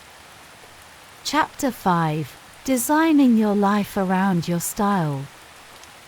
One of the most powerful insights from Work Backwards is understanding your work-life boundary style. Are you a segmenter? Someone who needs clear separation between work and life? Or are you an integrator? Someone who blends both throughout the day? Segmenters work best with structure and shut-off time. Integrators thrive in flexibility, weaving tasks around life's rhythms. Neither is better. What matters is knowing which one you are. As remote work becomes more common, recognizing your style helps you create a schedule that supports your energy, focus, and relationships. If you're a segmenter, you might benefit from designated work hours and a strict end-of-day routine. If you're an integrator, creating flexible blocks with mental space in between might suit you better. Honoring your natural rhythm helps you do better work and live a better life. The message is simple, yet transformative. You don't have to change who you are to succeed. You just need to work with, not against, your nature. Final summary. Work backwards teaches us that life is not about fitting ourselves into a rigid system, but about designing a rhythm that honors our priorities, energy, and joy. It starts by shifting focus from work first to life first. By balancing the four essential slices, work, relationships, mind, and body, we begin to reclaim time, clarity, and connection. You don't need to wait for the weekend to feel free. You don't need to chase a dream job to find peace. And you don't need more hours in the day, you just need to spend them wisely. With small shifts in schedule, budgeting, and mindset, you can work backwards from the life you truly want and build it from the inside out. Now, let go of the to-do list, the deadlines, the expectations. Let the wisdom settle gently in your mind as you drift towards stillness. You are safe. You are whole. And you have time. Everything you need is already within you. Good night and sweet dreams.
Welcome back to the Midnight Library. Tonight, we turn the pages of The 4-Hour Body by Tim Ferriss, an uncommon guide to rapid fat loss, incredible sex, and becoming superhuman. Here in the library, we transform best-selling books into gentle, slow stories for your subconscious mind. All you need to do is settle in, soften your thoughts, and allow the ideas to drift through your dreams. Before we begin, take a moment to get comfortable. Allow your breath to slow. Let the outside world melt away. And if you'd like, tell us where you're listening from, or which book you'd love to hear next. We're always here, reading by lamplight, waiting to share another chapter with you. Now, let's begin. About the author.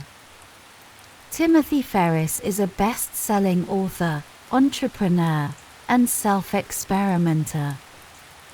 Known for testing the boundaries of performance, health, and productivity, Ferriss is also the author of The 4-Hour Workweek and The 4-Hour Chef.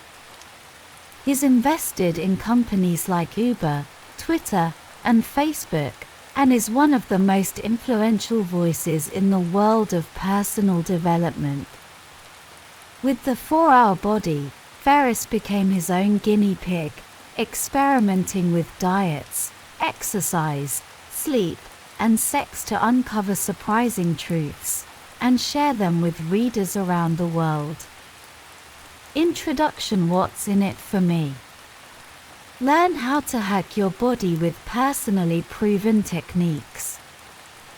Ferriss wanted answers to the most common human questions. How do I lose fat fast?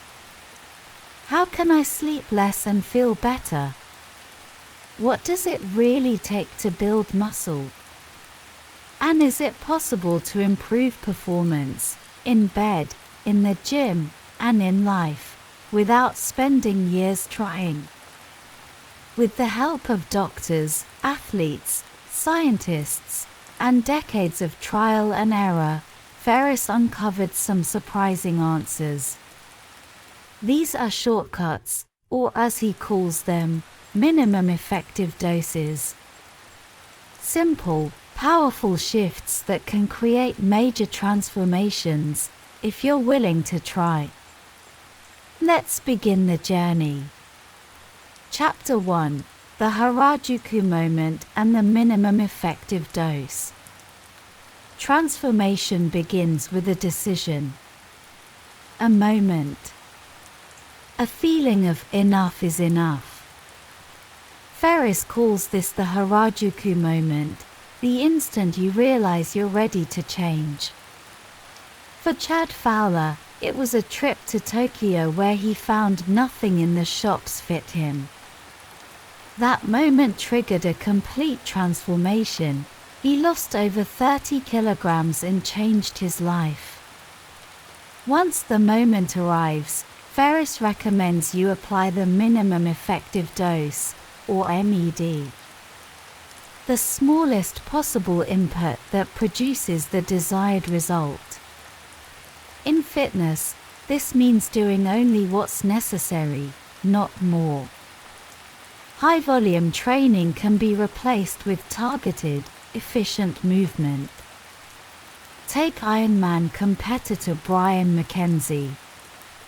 He reduced his training from 30 hours per week to just 6.5 by applying the MED. With this streamlined training, he finished fourth in one of the most intense endurance races in the world. It's not about doing more. It's about doing smarter. Chapter 2: The Slow Carb Diet and Protein First Mornings. To lose weight fast, Ferriss swears by the slow carb diet, a 5-rule system that helped him shed 9 kilograms in 30 days without exercise. Rule 1: Avoid white carbs like bread, rice, potatoes, and pasta. Rule 2. Eat the same simple meals on repeat. Lean protein, legumes, and vegetables. Rule 3. Drink only water, unsweetened tea or coffee, and limit alcohol to red wine. Rule 4. Avoid fruit, except for tomatoes and avocados. Rule 5. Embrace a weekly cheat day. Eat what you crave to spike metabolism and avoid burnout. Just as important is what you eat first thing in the morning. Ferriss emphasizes 30 grams of protein within 30 minutes of waking. This simple act reduces cravings and supports weight loss. Eggs, turkey bacon, or a protein shake can set the tone for the day and the body. Chapter 3. Burn fat and build muscle with simple movements. Tracy Rifkind discovered the power of the Russian kettlebell swing. In just 15 minutes twice a week, she lost over 45 kilograms. This compound movement activates the entire body, builds strength, and torches fat. It's simple, effective, and takes less time than a sitcom episode. On the muscle side, Ferriss created Occam's protocol, a minimalist approach to muscle gain. With just a few targeted lifts and maximum recovery, it's possible to build real muscle fast. Neil Strauss, author of The Game, used this method to gain 4.5 kilograms of muscle in 1 month. Chapter 4. Better sleep, less sleep, deeper sleep. Struggle to fall asleep. Ferriss recommends an ice bath 1 hour before bed. The drop in core temperature can trigger the body into rest mode. For those seeking more waking hours, Ferriss explored polyphasic sleep. The everyman schedule requires just 5.2 hours a day, 1 long core sleep and 2 short naps. The more extreme Uberman schedule trims sleep to just 2 hours a day. It's not for everyone, but it reveals how adaptable our bodies truly are. Chapter 5. Uncommon advice for better sex. According to Ferriss, improving your sex life is a matter of science and subtlety. Start by increasing hormones naturally. Cholesterol-rich foods like hard-boiled eggs can raise testosterone or luteinizing hormone levels, boosting libido for both men and women. And for enhanced intimacy, adjust angle and pressure. Slight changes in position can improve stimulation and connection, especially when communication and comfort are prioritized. Chapter 6. How to jump higher and run better. Want to jump higher? Try swinging your arms down like a diver before launching into a squat. This creates momentum and adds inches to your vertical leap. Want to run faster? Learn the pose method. Land on the balls of your feet, lean forward, keep knees bent, and let gravity do the work. This technique reduces injury, increases speed, and feels like flying. Chapter 7. Boost your performance with small adjustments. Allyson Felix, Olympic sprinter, used competition conditioning to break world records. She trained by walking fast, forcing her body to jog to maintain pace. For swimming, Ferriss embraced the total immersion technique, focusing on glide, body alignment, and reduced drag. In weeks, he doubled his swim distance without extra effort. The takeaway: Performance isn't always about pushing harder. It's about moving smarter. Conclusion: becoming superhuman one habit at a time. Ferriss teaches that transformation is accessible. By identifying your Harajuku moment, applying the minimum effective dose, and experimenting with small, consistent changes, you can reshape your body, boost your energy, and live better. It's not magic. It's method. As you settle into sleep, know that your body is already working with you, repairing, recharging, and recalibrating. The information you've absorbed tonight will continue to hum gently in the background, ready for action when you need it. And for now, you can rest. You've learned. You've listened. You've grown. Let go of the day and drift into the night. Good night and sweet dreams.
Welcome back to the Midnight Library, the place where we take some of the world's most powerful books, spanning self-development, business, spirituality, and politics, and gently transform them into soothing bedtime stories, designed to help you sleep deeply and learn effortlessly. Tonight, we explore a transformative and heartfelt guide to inner peace and emotional balance, The Hidden Power of the 5 Hearts by Kimberly Snyder. Kimberly Snyder is a renowned holistic wellness expert, nutritionist, and the best-selling author of multiple books on health, beauty, and spiritual growth. She is the founder of the lifestyle brand Sull and has helped countless people, including celebrities, on their journeys to wellness and personal transformation. Her work blends ancient wisdom with modern practices, always anchored in heart-centered living and inner beauty. As always, we'd love to know where in the world you're listening from. It's always heartwarming to see how far these stories reach. And if there's a book you'd love us to turn into a sleep story, let us know in the comments. Now, let's take a slow, deep breath and begin our journey inward. Introduction: What's in it for me? A new path to peace, presence, and emotional clarity. Have you ever found yourself lying in bed at night, wide awake, with your mind racing, looping through worries, memories, and to-do lists? This is the mind on overdrive, a state that too many of us know too well. But what if we could gently shift our focus away from the noisy mind and toward the quiet wisdom of the heart?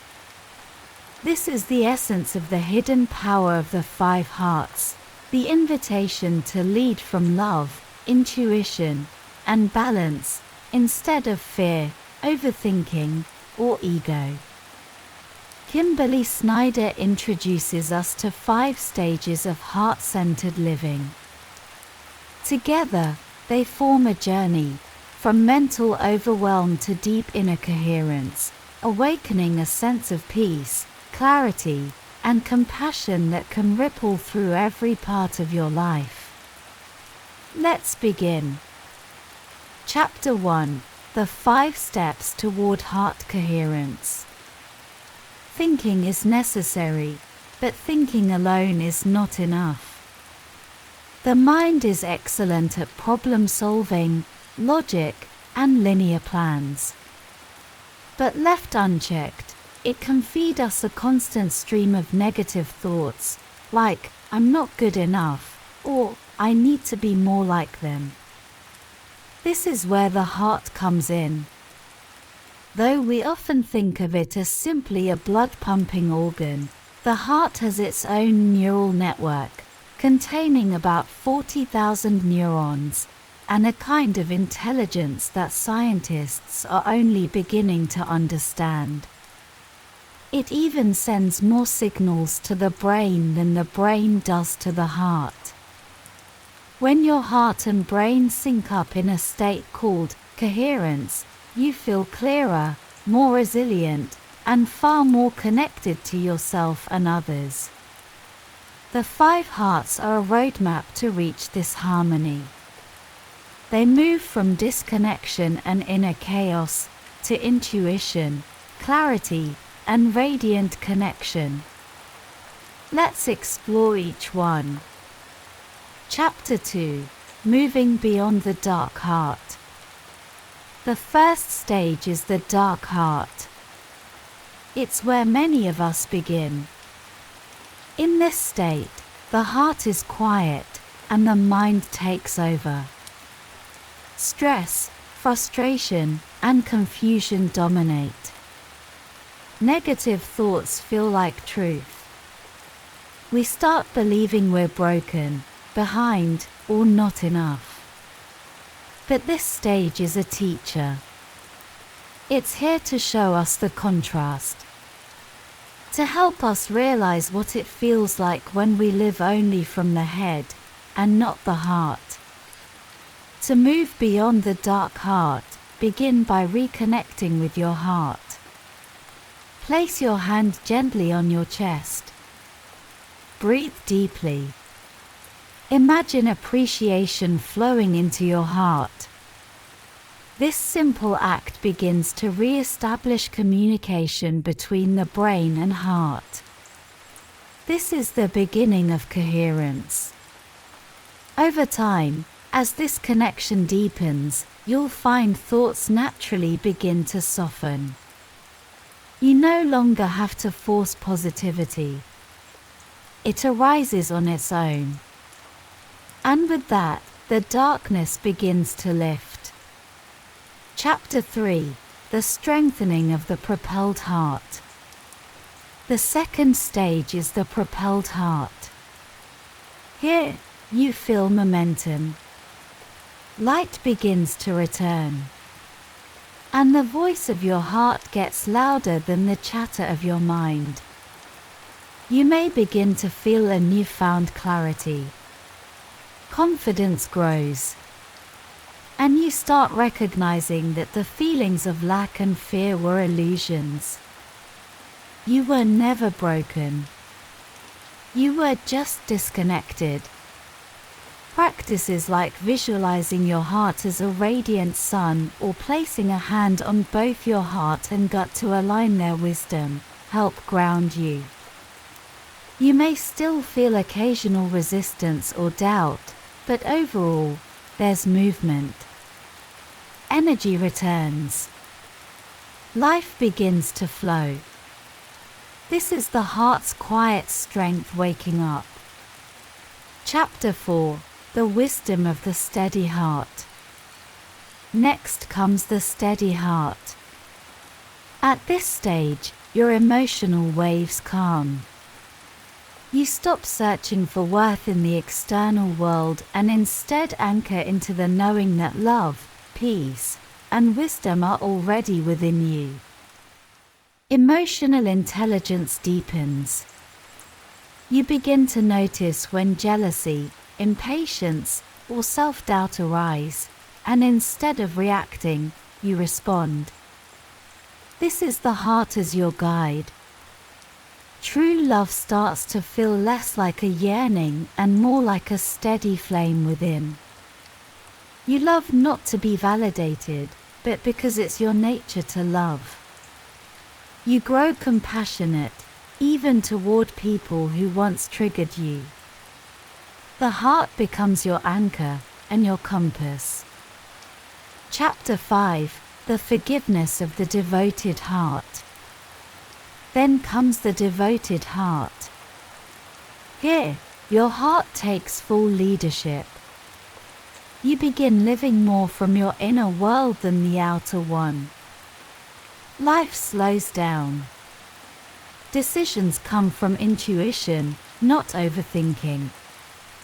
Forgiveness becomes easier, and you begin releasing the old stories, wounds, and patterns that once kept you small. You become a quiet force, radiating love, but needing less in return.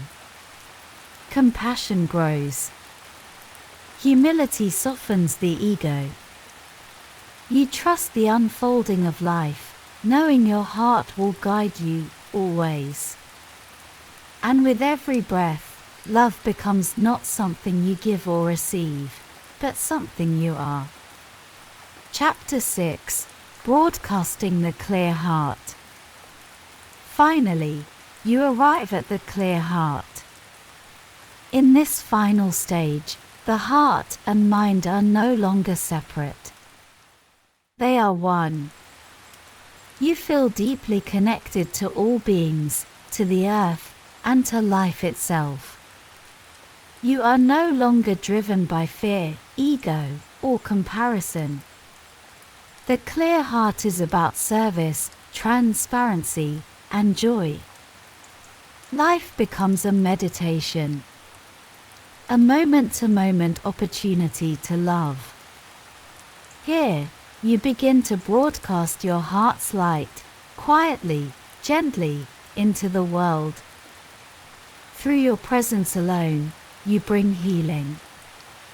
Not through words or actions, but by simply being.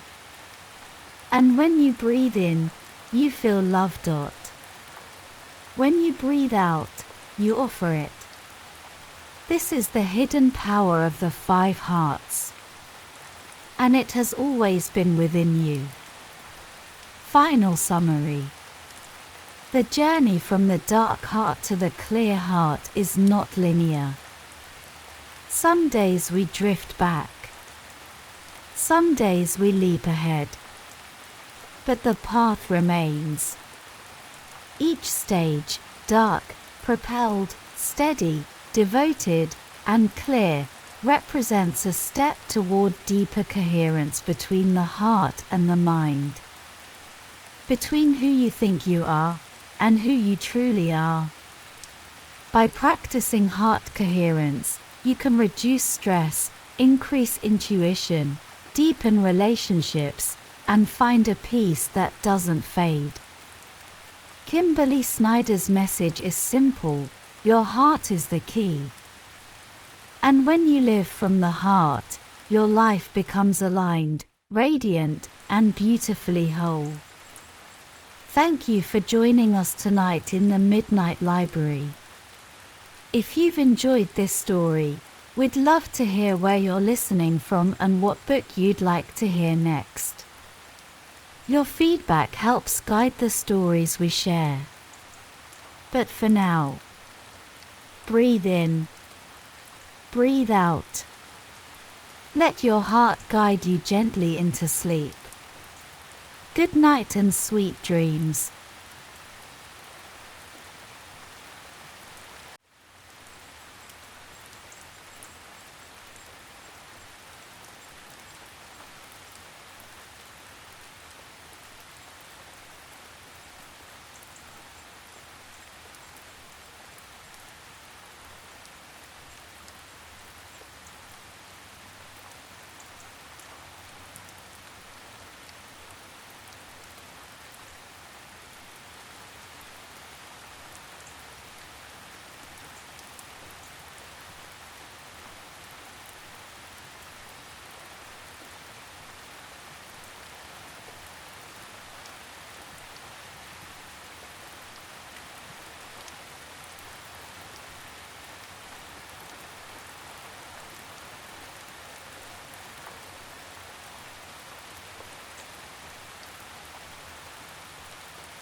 Welcome back to the Midnight Library.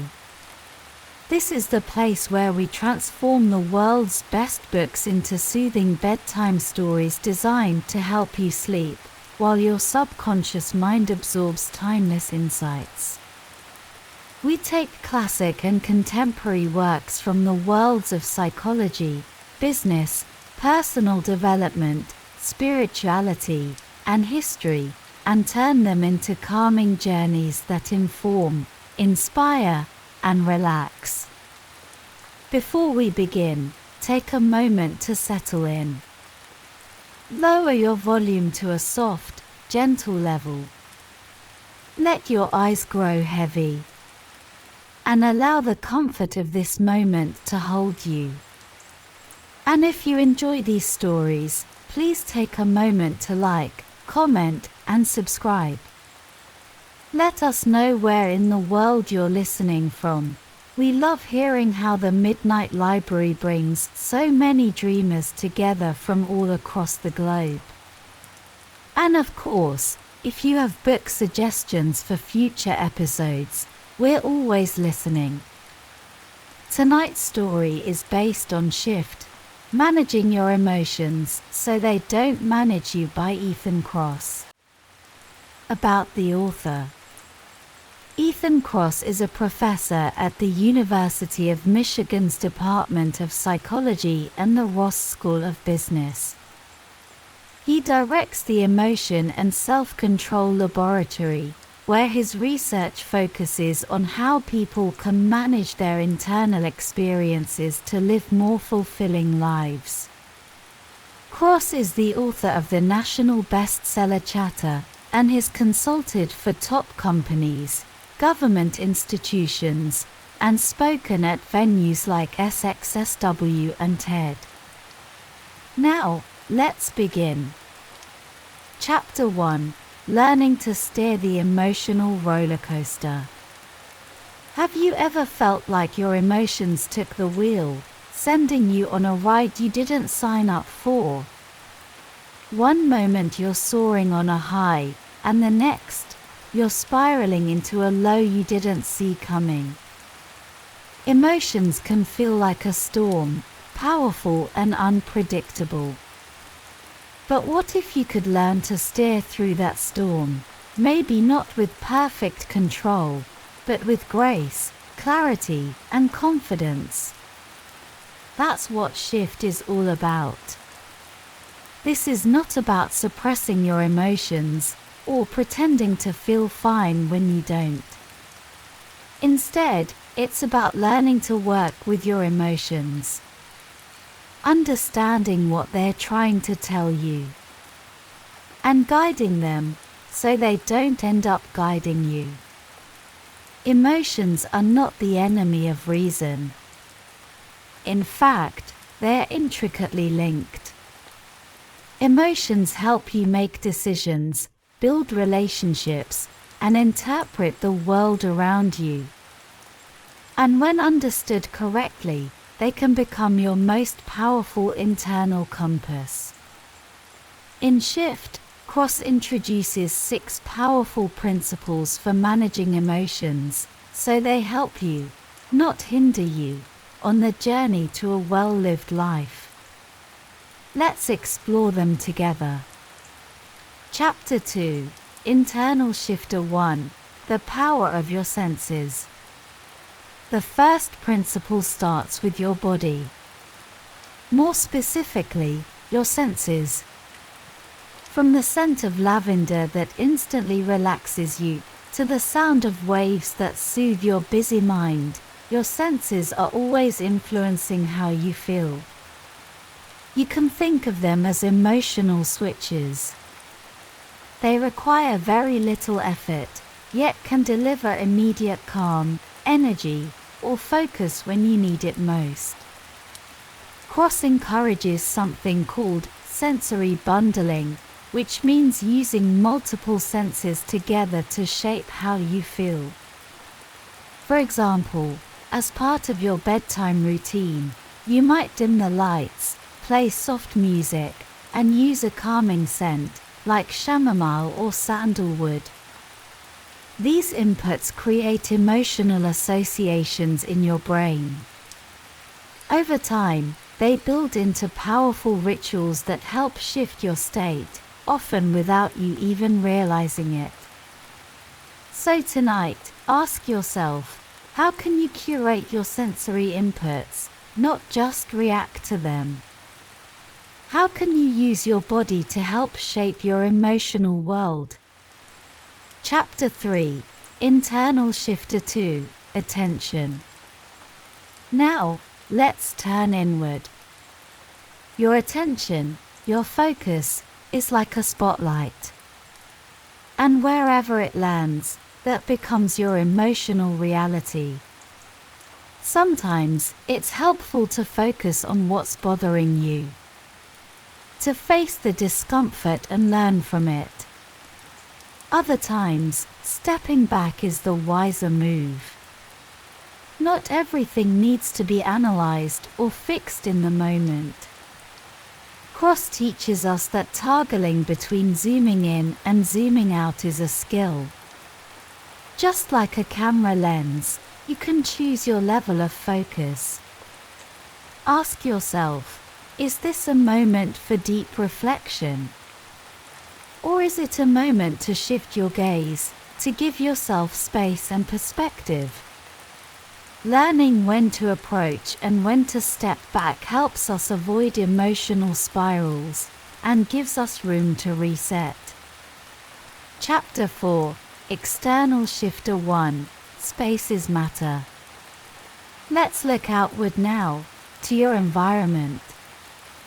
Your physical spaces hold emotional power. A cluttered room can create tension. A cozy cafe might bring a sense of nostalgia and warmth. A walk through the woods can open up creativity. Changing your space, even slightly, can shift your mindset. You don't need to move mountains. Sometimes, a tidy desk, a favorite chair, or a photo that makes you smile can do the trick. And when you need a bigger reset, try switching locations altogether. Go outside. Visit a calming space. Let your environment support the emotions you wish to feel. The spaces you inhabit are not neutral. They shape your experience of the world. And when you learn to shape them back, you become the designer of your emotional reality. Chapter 5, External Shifter 2, People and Emotional Contagion. Now, let's talk about people. Moods are contagious. One person's tension can ripple through a room. But so can joy, compassion, calm. The people you surround yourself with influence your emotional life more than you might realize. Social comparison also plays a role. Sometimes it can inspire you, other times, it can leave you feeling less than. Cross encourages awareness. Notice how others affect your emotions. Protect your peace when needed. Seek out those who lift you up, not just those who look good on paper. We can't always control who's around us, but we can control how we respond. And we can choose to invest in relationships that nourish, not drain, our emotional energy. Chapter 6, WOP, Your Emotional Action Plan. So how do we put all of this into action? Cross introduces a powerful framework called WOP. Wish, outcome, obstacle, plan. First, identify a heartfelt goal, like becoming more patient, or showing up fully for your loved ones. Then, imagine the outcome. What would life feel like if this became true? Next, identify the obstacle that usually gets in the way, maybe stress, time, or habit. And finally, make a plan. If I feel stressed and tempted to snap, I'll take a breath and remind myself of what matters. That's WOP. It's a way of translating emotions into decisions, and decisions into actions. It's simple, practical, and deeply effective. Conclusion. Here's what we've learned tonight. You have far more influence over your emotions than you think. By using tools like sensory awareness, mindful attention, curated environments, supportive people, and structured planning, you can learn to navigate even the toughest emotional terrain. This isn't about pretending everything is perfect. It's about gaining the ability to shift, to meet your emotions with understanding, not fear. Your emotional life is not a storm to be survived, but a landscape to be explored. And with the right tools, you can become not just a passenger, but a wise and steady guide. So now, as you drift into rest, let that truth settle deep within. You are not at the mercy of your emotions. You are learning to shift, gently, wisely, and with grace. Breathe deeply. Let go of the day. And remember, you are safe. You are capable. And you are enough. Good night and sweet dreams.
Welcome back to the Midnight Library.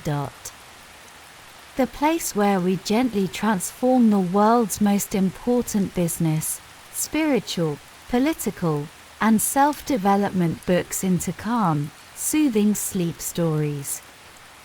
Designed to help you drift off peacefully, while allowing your subconscious mind to absorb timeless wisdom. Before we begin, take a deep breath in and out. Let your eyes grow heavy. Loosen your jaw, soften your shoulders, and settle in. Tonight's story invites you to explore the hidden workings of our moral minds. A quiet journey into the psychology of why we believe what we believe, and how understanding others, especially those we disagree with, can lead to empathy, unity, and peace. This sleep story is based on The Righteous Mind, Why Good People Are Divided by Politics and Religion, written by Jonathan Haidt, a renowned social psychologist. Haidt has spent decades studying the intersection of emotion, morality, and culture. He's also the author of The Happiness Hypothesis and teaches ethical leadership at NYU's Stern School of Business. His research has shaped how we understand group behavior, politics, and the power of intuition. As always, we'd love to hear where in the world you're listening from. Your comments help bring our Midnight Library community together. And if you have any books you'd like us to turn into gentle sleep stories, let us know in the comments below. Now, let's begin. Chapter 1: The Emotional Roots of Morality. Western thinkers have long taught us that morality is rooted in logic and reason. From the ancient philosophers to the modern courtroom, we're taught that clear thinking leads to wise decisions. But what if our feelings come first? Psychologist Antonio DiMaggio studied patients who had lost their emotional capacity due to brain injuries. He found something strange. Without emotions, his patients couldn't make simple decisions. To them, choosing between coffee or tea, or picking a restaurant for lunch, felt like choosing a new car. Every decision was equally neutral. Emotionless. Meaningless. His conclusion: our emotions don't just color our thoughts, they guide them. They are essential to decision-making, including our sense of right and wrong. Social psychologist Robert Zajonc also demonstrated that even random shapes or symbols cause instant emotional reactions. Before thought, before words, there is feeling. So, when it comes to questions of morality, our reasoning doesn't lead us to our emotions. Our emotions lead us to reasoning. Chapter 2: Morality is intuitive, not logical.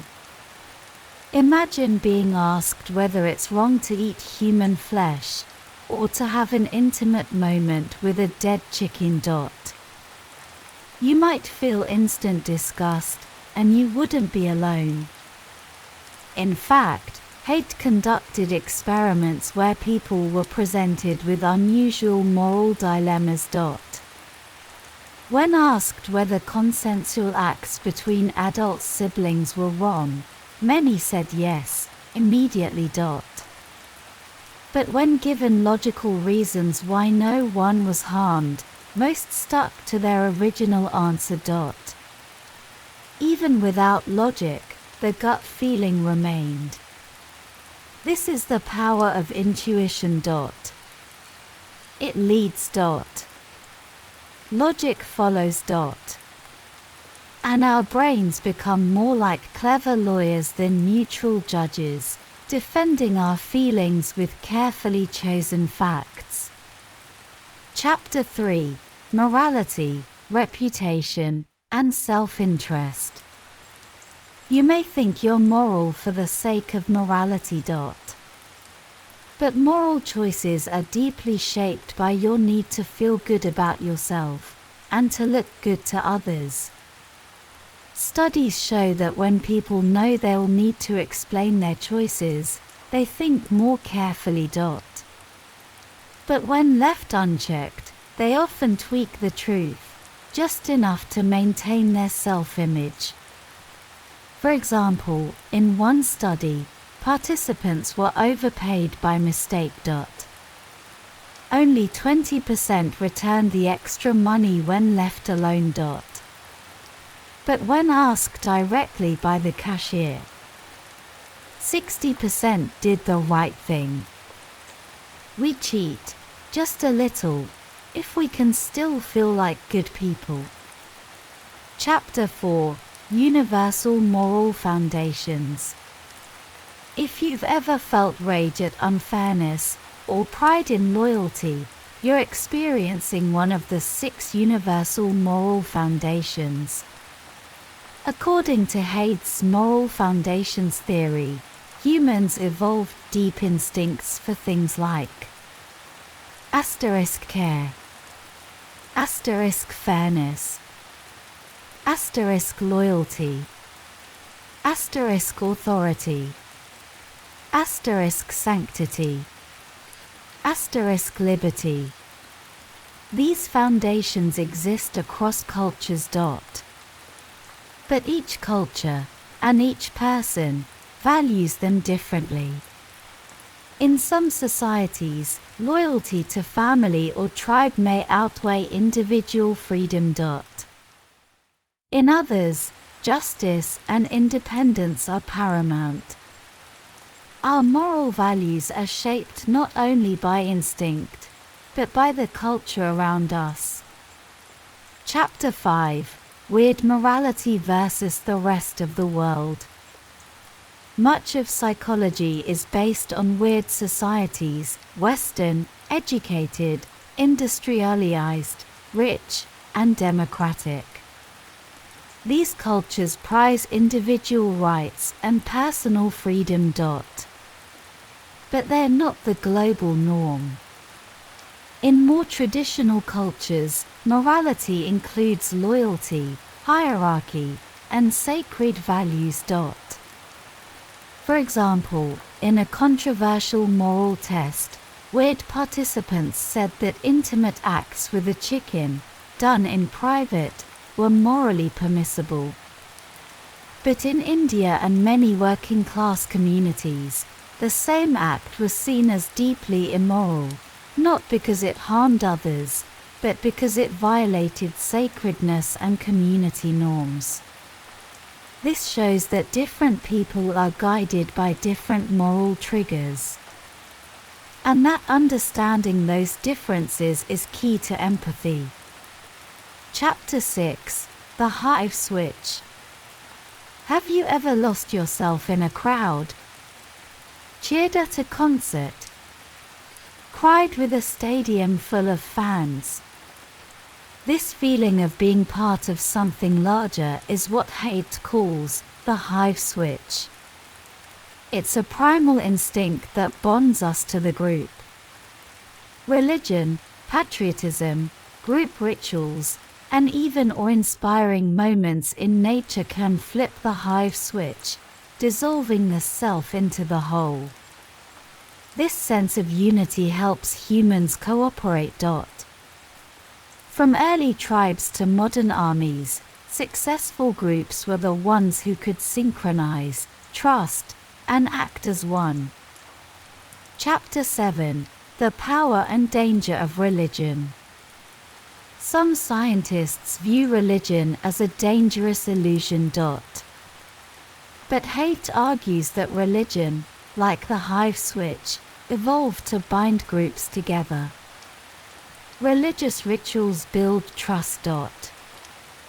Sacred texts teach shared values. Congregations create networks of mutual aid and community.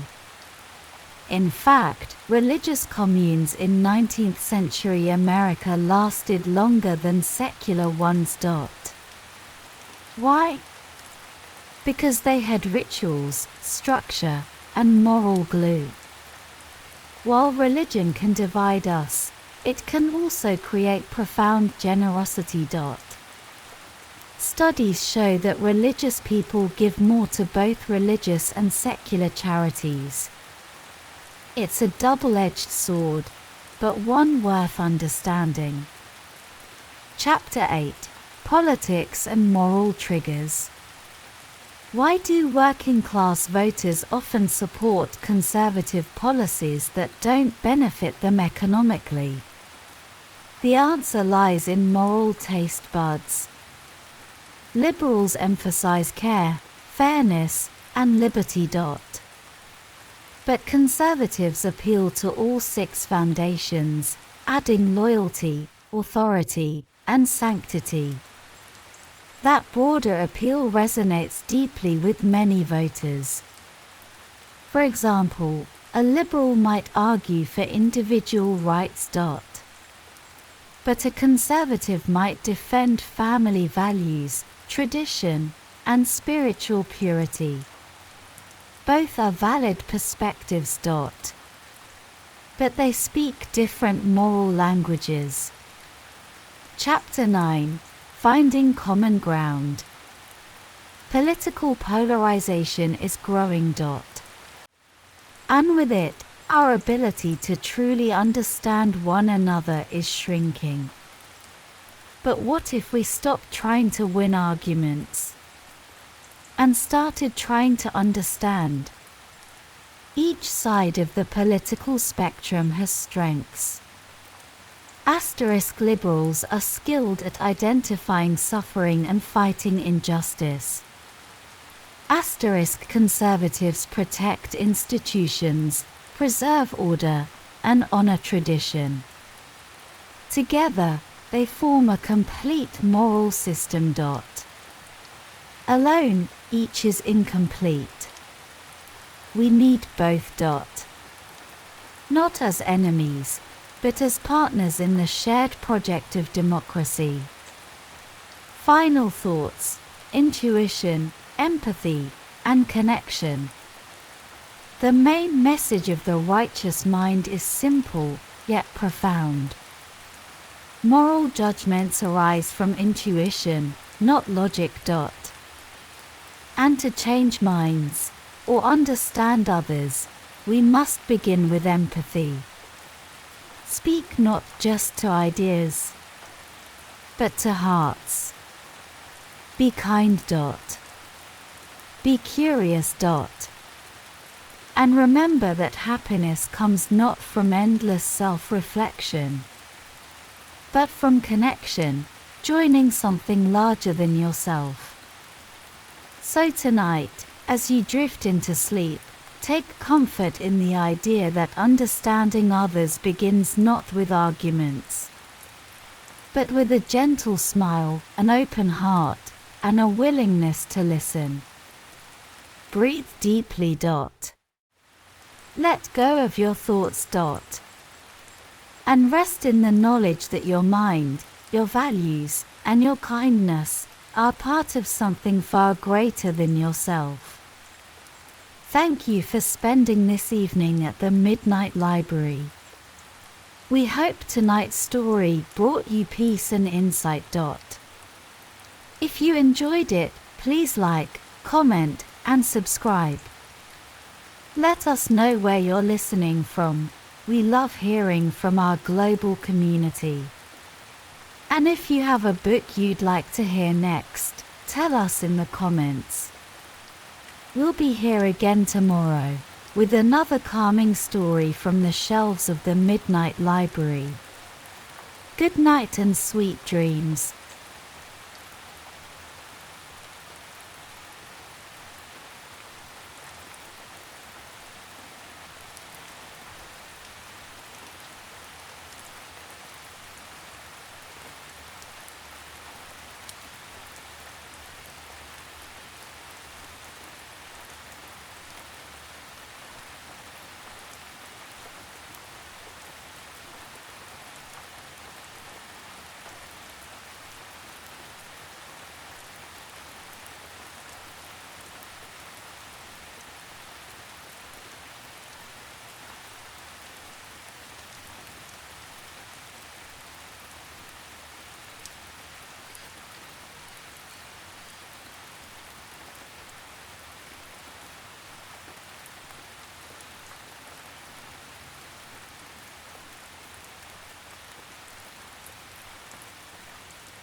Welcome back to the Midnight Library, a sanctuary of calm where history, business, self-development, and spiritual wisdom are gently transformed into soothing bedtime stories. Each evening, we open a new book and a new door into a story designed not just to inform, but to relax your mind, calm your body, and speak quietly to your subconscious. Tonight's book is a powerful and urgent one, Uncontrolled Spread by Scott Gottlieb, a former commissioner of the U.S. Food and Drug Administration, a physician, policymaker, and a leading voice in American healthcare. A respected contributor to CNBC and a board member at Pfizer, Gottlieb has spent decades at the intersection of medicine, science, and public health strategy. In 2021, he was recognized by Time magazine as one of the 50 people transforming healthcare. In Uncontrolled Spread, Gottlieb unpacks the full story of why COVID-19 overwhelmed the United States and how we can be better prepared next time. Before we begin, take a deep breath. Settle in. Adjust your volume low and allow the Midnight Library to guide you gently into rest, learning, and reflection. We publish new stories each week, and if you enjoy tonight's journey, please like, subscribe, and comment below. Let us know where in the world you're listening from. It's always wonderful to see how far the Midnight Library travels. And if you have a request for a book you'd like to hear, we'd love to know. Now, let's begin. Chapter 1, A Warning Unheard. It began with whispers. Not of alarm, but of uncertainty. In January 2020, Scott Gottlieb exchanged quiet, concerned messages with a colleague in the White House. They were worried. A strange new virus had emerged in China, mysterious, swift, and silent. It wasn't the first time the world had seen such warnings. SARS, MERS, Ebola. But this time felt different. The virus, SARS-CoV-2, moved quickly. And early information was scarce, vague, and often misleading. China's official narrative was calm, no need for panic. No clear evidence of human-to-human transmission. Just a local food market incident. But behind the scenes, hospitals in Wuhan were filling. Genetic samples showed something new. And doctors were sounding quiet alarms until their voices were silenced. It was the beginning of something vast. And no one was prepared. Chapter 2, Time Lost, Trust Broken. As the virus spread, the truth lagged behind. It wasn't until March 11, 2020, months after the virus had landed in the US, that the World Health Organization declared a pandemic. By then, it was everywhere. In Seattle. In Chicago. In homes, hospitals, airports, moving faster than information could catch it. The US had no coordinated testing system.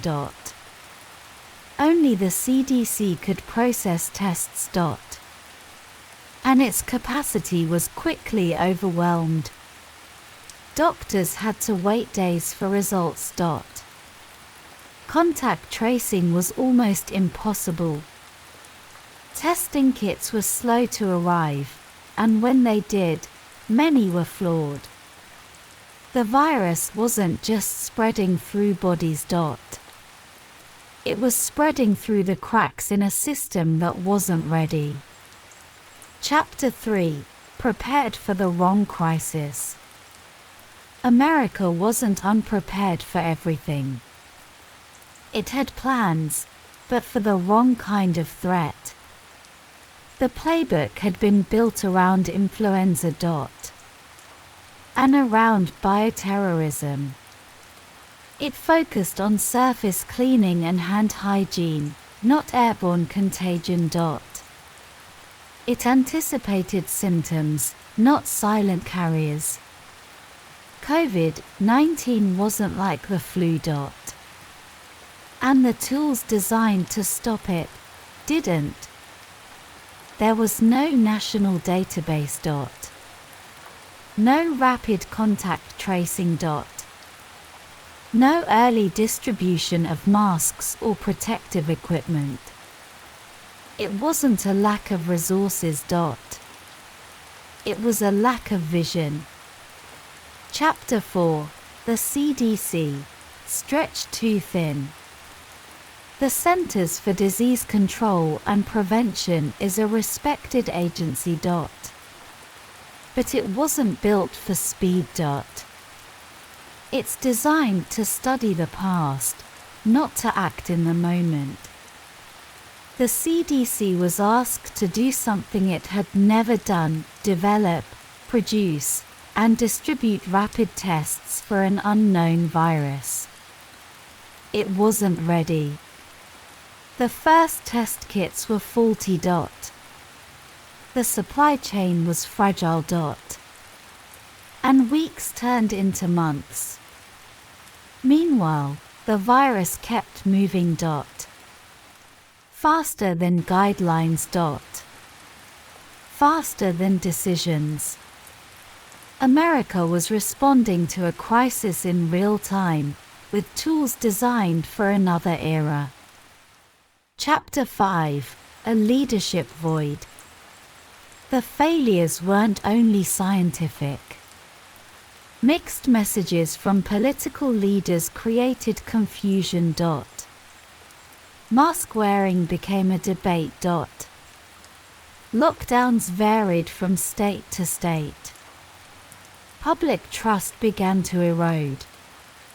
Even inside the White House, safety measures were ignored. And critical tools like antigen tests were delayed and misused. It was a leadership vacuum. At the very moment leadership mattered most. Chapter 6: A Study in Contrast, South Korea. Across the ocean, a different story was unfolding. South Korea had learned from a past crisis, the MERS outbreak of 2015. It had built testing centers, stockpiled supplies, and created a system to approve tests within days. When COVID-19 appeared, they acted. Within weeks, South Korea was testing 20,000 people a day. America took 4 months to reach the same scale. They shared data. They traced contacts. They contained outbreaks. The US had time. But time, once lost, cannot be reclaimed. Chapter 7: What the Future Demands. There was a bright spot. Vaccines, especially the mRNA platforms, worked. Science met the moment. Moderna and Pfizer developed solutions at record speed. But science alone can't save us next time. Public health must be treated as a national security priority. America needs a permanent agency, one with the authority, funding, and agility to act. Not after the crisis starts, but before it begins. It must be able to test, trace, and communicate transparently. It must learn from the past and plan for what's next. Because there will be a next. Final summary. Uncontrolled spread is not just a post-mortem. It is a warning. And a blueprint. America was caught unprepared. Not because the danger was invisible, but because we didn't look closely enough.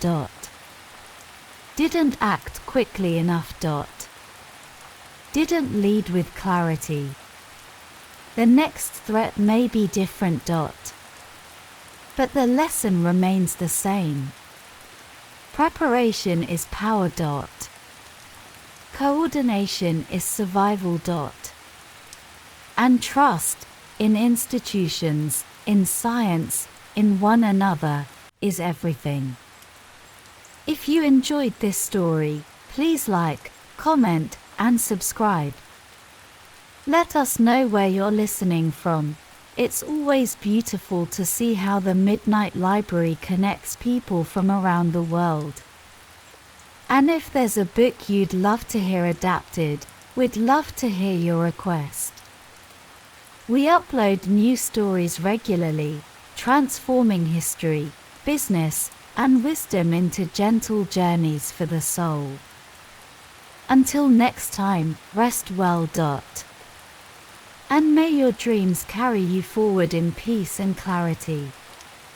Good night and sweet dreams.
Welcome back to the Midnight Library. Before we begin tonight's story, take a moment to get comfortable. Turn your volume down low, just a whisper of sound. Just enough to guide you gently into rest, and maybe a little learning too. Because the Midnight Library is not like any ordinary library. This is a special place, a quiet, dreamlike corner of the world, where we take some of the most powerful books ever written, from the worlds of business, spirituality, self-development, and even politics, and transform them into calming, soothing sleep stories. Stories that not only help you relax, but speak softly to your subconscious, planting seeds of insight, confidence, and clarity while you drift away. So whether you're here to rest, to recharge, or to grow, you're in the right place. And we'd love to know where you're listening from. It's always so inspiring to hear how this quiet little library brings people together. From London to Lagos, New York to New Delhi. So feel free to drop a comment or message with your location.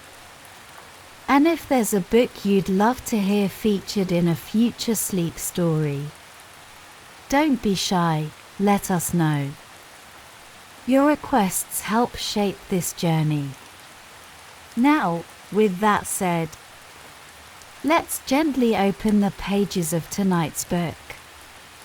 This story is inspired by the book The Power of Self-Confidence by Brian Tracy, a man who has dedicated his life to understanding what makes people successful and will explore one of the most quietly powerful forces you possess: self-confidence. Tracy wasn't born into wealth or confidence. In fact, he started with very little, a high school dropout working manual jobs. But through study, discipline, and relentless action, he transformed his life. He became a respected speaker, best-selling author, an advisor to leaders across the world. His books, like Eat That Frog and No Excuses, have helped millions focus, believe in themselves, and succeed. And the power of self-confidence is a quiet reminder that everything starts inside. It's about learning to believe in your ability to grow, to handle what comes, and to become the person you've always known you could be. So now, let's begin. Chapter 1: The Seed of Confidence. Confidence doesn't begin with success. It begins with belief. According to Brian Tracy, your thoughts are the blueprint of your life. What you think about most, especially what you believe about yourself, becomes the foundation of your reality. This is the law of concentration. What you focus on grows. Imagine your thoughts like tiny seeds. Each time you tell yourself, "I can do this," that seed takes root. And every time you repeat it, the roots grow deeper. You may not feel confident yet. That's okay. But you can act with confidence, speak a little clearer, stand a little taller, and the feeling often follows. This is called the law of reversibility. Action creates emotion. And then, there's integrity, living by your own values, even when it's hard. The more your actions match who you want to be, the stronger your self-belief becomes. So tonight, as you rest, plant those seeds. I am worthy. I am strong. I am capable. Let them settle into the quiet soil of your mind. Chapter 2: Goals create direction. Think of happiness, Tracy says, not as a destination, but as a side effect, a byproduct of meaningful progress. That's the law of indirect effort. Confidence doesn't come from chasing it directly. It grows as you do hard things, as you reach toward meaningful goals. One small goal, written clearly, spoken daily, can change your life. And the more specific your goals, the more your mind focuses on helping you achieve them. Vague dreams bring vague results. Clear goals create clear momentum. So write them down. I am healthy and full of energy. I earn a living doing what I love. I am becoming more confident every day. Speak them in the present tense. Your subconscious mind will begin to believe them. And when you believe, you act. What's one goal that, if achieved, would transform everything? Hold it gently now in your thoughts as you drift off, and know you're already on the path. Chapter 3: Mastery builds confidence. You don't need to be perfect. But if you aim to improve just 1% every day, the results over time will be extraordinary. Confidence grows from competence. The more you master a skill, the more confident you feel in using it. And this applies to everything: speaking, parenting, selling, writing, leading. Find your strengths. What do you enjoy? What comes naturally? Lean into that, and then stretch.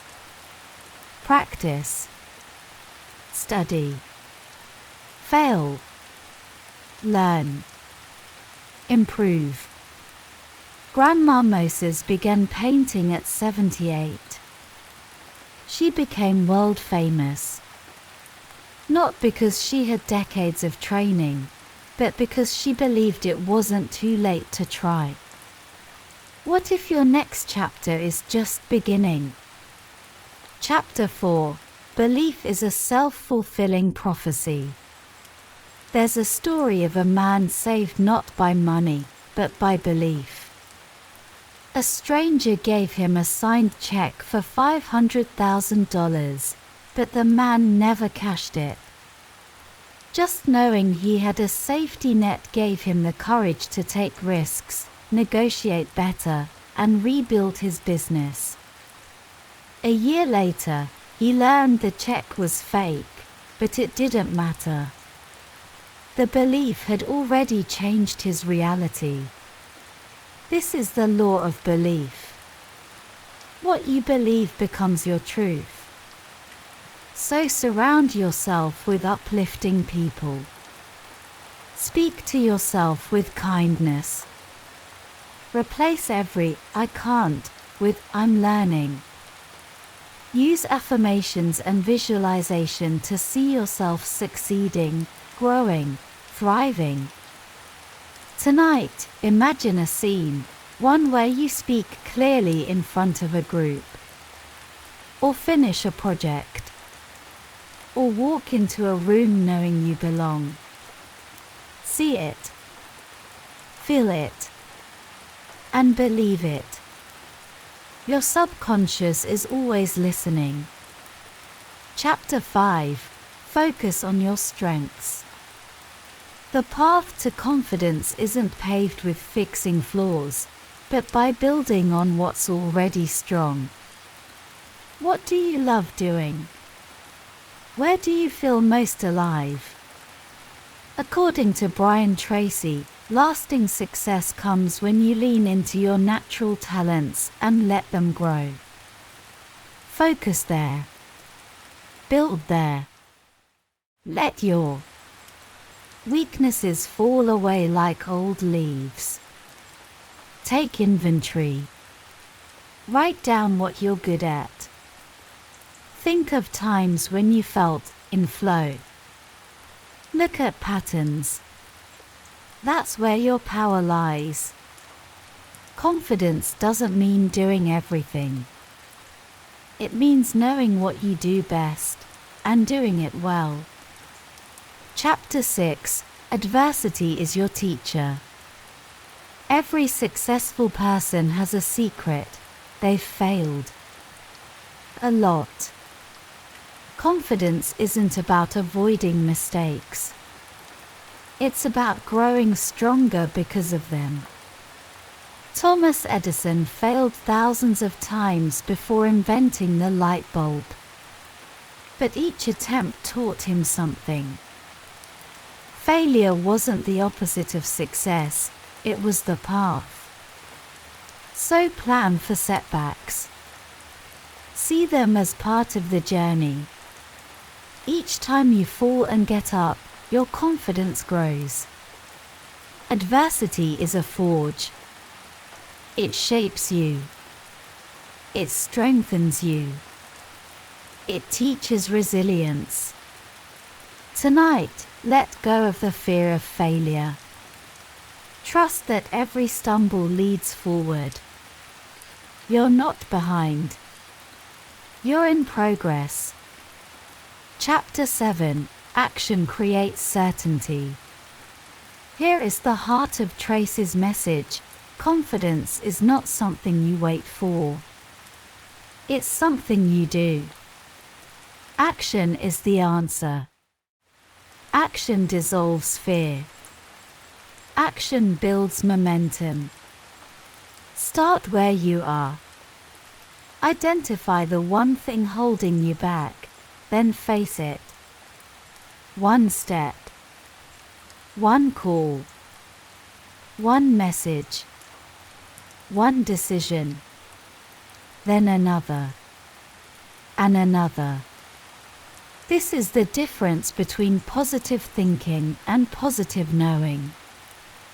Knowing that, no matter what happens, you can handle it. Because you've done it before. And you'll do it again. Repeat the rhythm daily: desire, decision, determination, and discipline. For quiet forces that, together, build an unstoppable you. And remember, no one else will do it for you. But you are more than ready. Closing reflections from the Midnight Library. And now, as you rest here, in this quiet space, know this: you don't need to be perfect. You don't need to have it all figured out. But you do need to begin. Begin by believing. Begin by deciding. Begin by acting. Because every time you choose courage over fear, every time you choose progress over perfection, you strengthen your confidence. Bit by bit, breath by breath, you are becoming the person you were meant to be. So rest now, with that quiet knowing that inner power is rising. And your next chapter will be written with strength, grace, and belief. Good night, and sweet dreams.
Welcome back to the Midnight Library. Before we begin tonight's story, take a moment to lower your volume until it's just a soft whisper, gentle enough to carry you peacefully into sleep, but clear enough that your mind can drift alongside us. Tonight, we explore Be the Love by Sarah Prout, an inspiring author, speaker, and host of the popular Manifest podcast. Sarah's journey is truly remarkable. Once a single mother surviving on welfare, struggling through an abusive relationship, she dared to believe there was more waiting for her, and through heart-based healing, emotional empowerment, and the art of manifestation, she transformed her life. Today, she teaches people all around the world how to tap into their own inner magic and manifest the happiness and love they deserve. In Be the Love, she shares 7 powerful ways to unlock your heart and create the life you dream of. And so, as you get comfortable, as your body settles, allow your mind to gently open as we drift into her beautiful wisdom. Tonight, we remind ourselves, you are love. You are worthy. You are whole. Chapter 1, You Are Worthy. It all begins with this simple, yet profound truth. You are worthy. Worthy of love. Of happiness. Of everything you desire. Sarah shares her own journey, from being stuck in a painful marriage to becoming a single mother, struggling to feed her children. There were days when dinner was nothing more than pasta and ketchup. And yet, something deep within her, a whisper of her soul, kept repeating, I am worthy. Affirmations became her anchor. Simple, repeated words. I am worthy. I am enough. I am deserving of love, joy, and abundance. As you lie here tonight, whisper this to yourself. I am worthy. Say it as if you believe it. Because it's true. Not because of what you've done, but because of who you are. Sarah reminds us that so many of us carry silent wounds, shame, self-doubt, feelings of being undeserving. But every time you choose to repeat an affirmation, every time you choose compassion over judgment, you are rewriting those stories. It's not easy. It takes practice. But it's worth it. Because you are worthy of love. Chapter 2, You Are Intuitive. The second truth Sarah shares is this. You are intuitive. That inner voice, your gut feeling, it's there. Always whispering, guiding you toward what is meant for you. In our busy, noisy world, we often forget how to hear it. Social media, endless scrolling, comparison, it clouds our connection. Sarah invites us to turn down the noise, to walk outside, to breathe the air, and reconnect with the natural world. The trees don't ask if they're enough. The stars don't compare themselves. And you don't need to either. Sit with your journal. Write down the little nudges, the hunches. Over time, you'll see, your intuition knows the way. Trust it. Trust yourself. Chapter 3, You Are Ready. You are ready. Ready for love. Ready for joy. Ready for change. It's human nature to fear the unknown, to cling to the familiar, even when it hurts. We tell ourselves stories. I'm not ready. It's not the right time. What if I fail? Sarah knows this feeling well. She remembers trembling before stepping onto a stage for the first time. Her voice shaking. Her hands cold. She failed. And then she tried again. Because courage isn't the absence of fear, it's taking the step anyway. So tonight, ask yourself, what is waiting for you on the other side of your fear? What joy, what dream, what love? And remind yourself, I am ready. Chapter 4. You are whole. You are whole. We live in a world that profits from making us feel broken. Magazines, media, even the stories we tell ourselves. But you are not broken. You are whole. Life has its seasons, the joyful summers, the quiet winters, the sunny days and the storms. But none of it means you are less than whole. Sarah reminds us that it's okay to feel everything: grief, anger, joy, love. It's all part of the human experience. Don't run from the hard feelings. Sit with them. Breathe through them. They will pass. And as they pass, you'll see you were never broken. Only growing. Chapter 5. You have surrendered. There is a quiet power in surrender. We carry so much: regrets, fears, expectations, control. But what if, just for tonight, you set it all down? Sarah tells a story of the moment her body told her it was time to let go. A tightness in her chest, a weight of worry, all from trying to control what was never hers to hold. The doctor said simply, "Cry. Let it go." And so she did. And she healed. What are you carrying tonight that is too heavy? Breathe it out. Release it to the universe. Surrender isn't weakness, it is trust. Trust that the universe, life, love, they are all guiding you. Chapter 6. You are intentional. Your words are magic. Sarah reminds us that the ancient word abracadabra means I create as I speak. Every word you say, to yourself, to others, is a spell you cast into the universe. So choose carefully. Speak love. Speak abundance. Speak joy.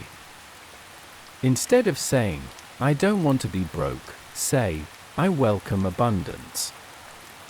Instead of, I'm tired of being alone, say, I am open to love. Feel the difference? Tonight, whisper your dreams into the air. Let the universe hear what you truly desire. Chapter 7. You are love. And finally, the most beautiful truth. You are love. Not something you have to chase, not something you have to earn, but something you already are. Sarah reminds us that love is the energy of the universe, flowing through us, connecting us, waiting for us to remember. And when you remember, when you feel that love within you, everything changes. Meditation, breath, even something as simple as placing your hand over your heart, these are ways to return to love. Sarah once visualized her dreams, seeing her art in stores, her name on bookshelves. And one by one, those dreams came true. Because when you be the love, When you live as though what you desire is already yours, magic happens. Final summary. And so, my friend, as you drift into sleep, remember these truths. You are worthy. You are intuitive. You are ready. You are whole. You can surrender. You are intentional. And above all, you are love. The universe is listening. Everything you desire is already making its way toward you. Rest now. Trust. And dream sweetly. Good night, and sweet dreams.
Welcome back to the Midnight Library.